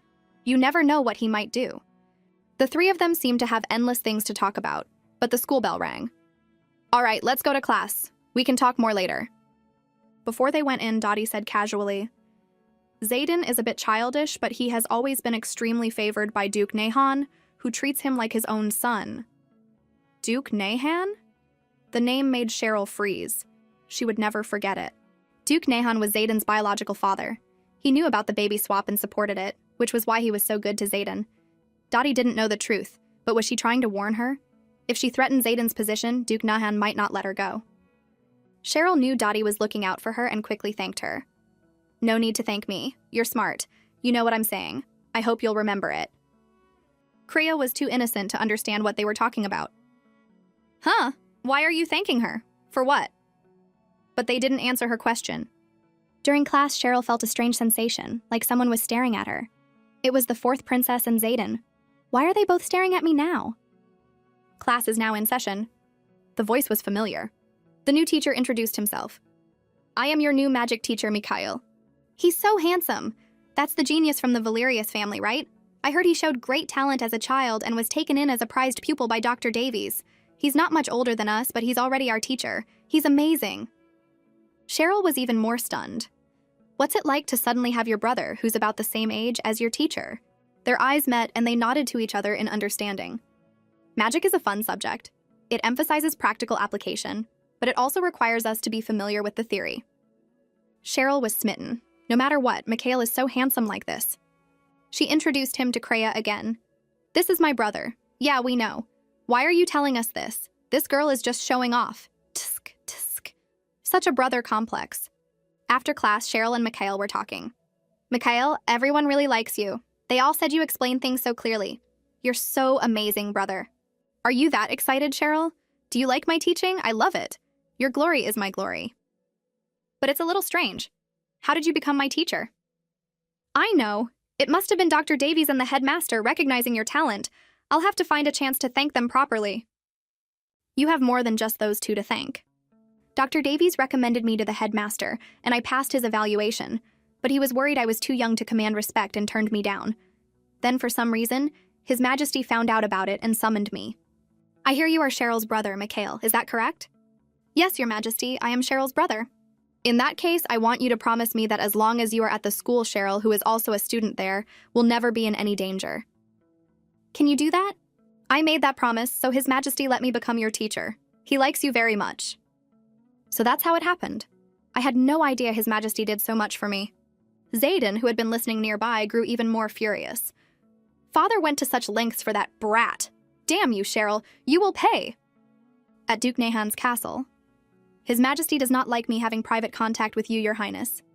I have reminded you not to contact me unless absolutely necessary. So, for you to take this risk tonight, has something happened? Uncle Nehan, Father really likes Cheryl. I can feel it. He likes her more than he likes me. Much more. To protect her, he even had her brother become a teacher at the royal school. I don't want this. I have told you, Your Highness, you can express any feeling here, even the darkest ones. I will accept them all. You don't have to hold back. I'm not jealous of her. I'm so jealous of her. I was supposed to be Father's favorite. Why did this happen?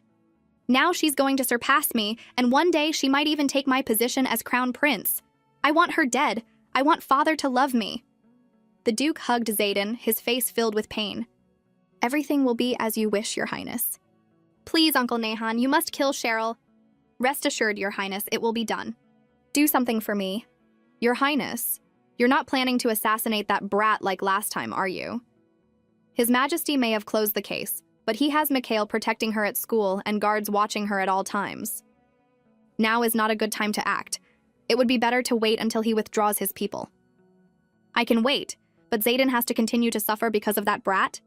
Your Highness, you must consider your own safety. Who said I was going to do it myself? My dear brother has a secret weakness, something he will absolutely not tolerate anyone touching.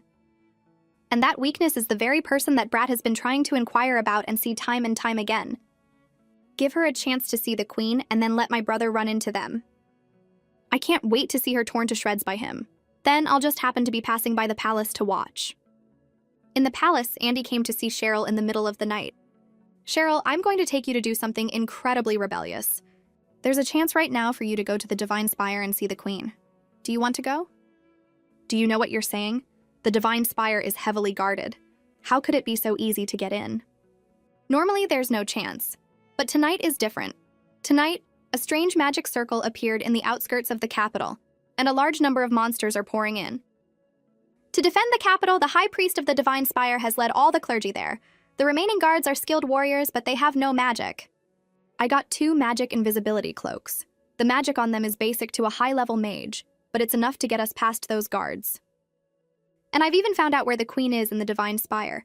We just have to follow the central path to the end. No, the Queen is a taboo subject in the palace. The last time I just mentioned her to the old librarian, he was thrown in jail. It took me a long time to get him released. If we're caught sneaking in, it doesn't matter if we die, but it could affect the relationship between the Elven Kingdom and the Bornean Empire, and my parents, my brothers. We can be careful. If we miss this chance, there won't be another. No, we can't go. And to prevent you from taking any foolish risks, I'm confiscating this cloak. You should go back. Fine, I'm leaving then. Watch out for the guards. I really want to see her. After giving birth to the little prince, the queen became very depressed. In the past, noble women from outside the palace could visit her. Gods, please don't let me get caught. If I am, please let Theron place all the blame on me. Don't let anyone else be involved. At the Divine Spire, did you feel a gust of wind just now? Wind? What wind? You're imagining things. So you are here, Cheryl? Cheryl, I've been caught.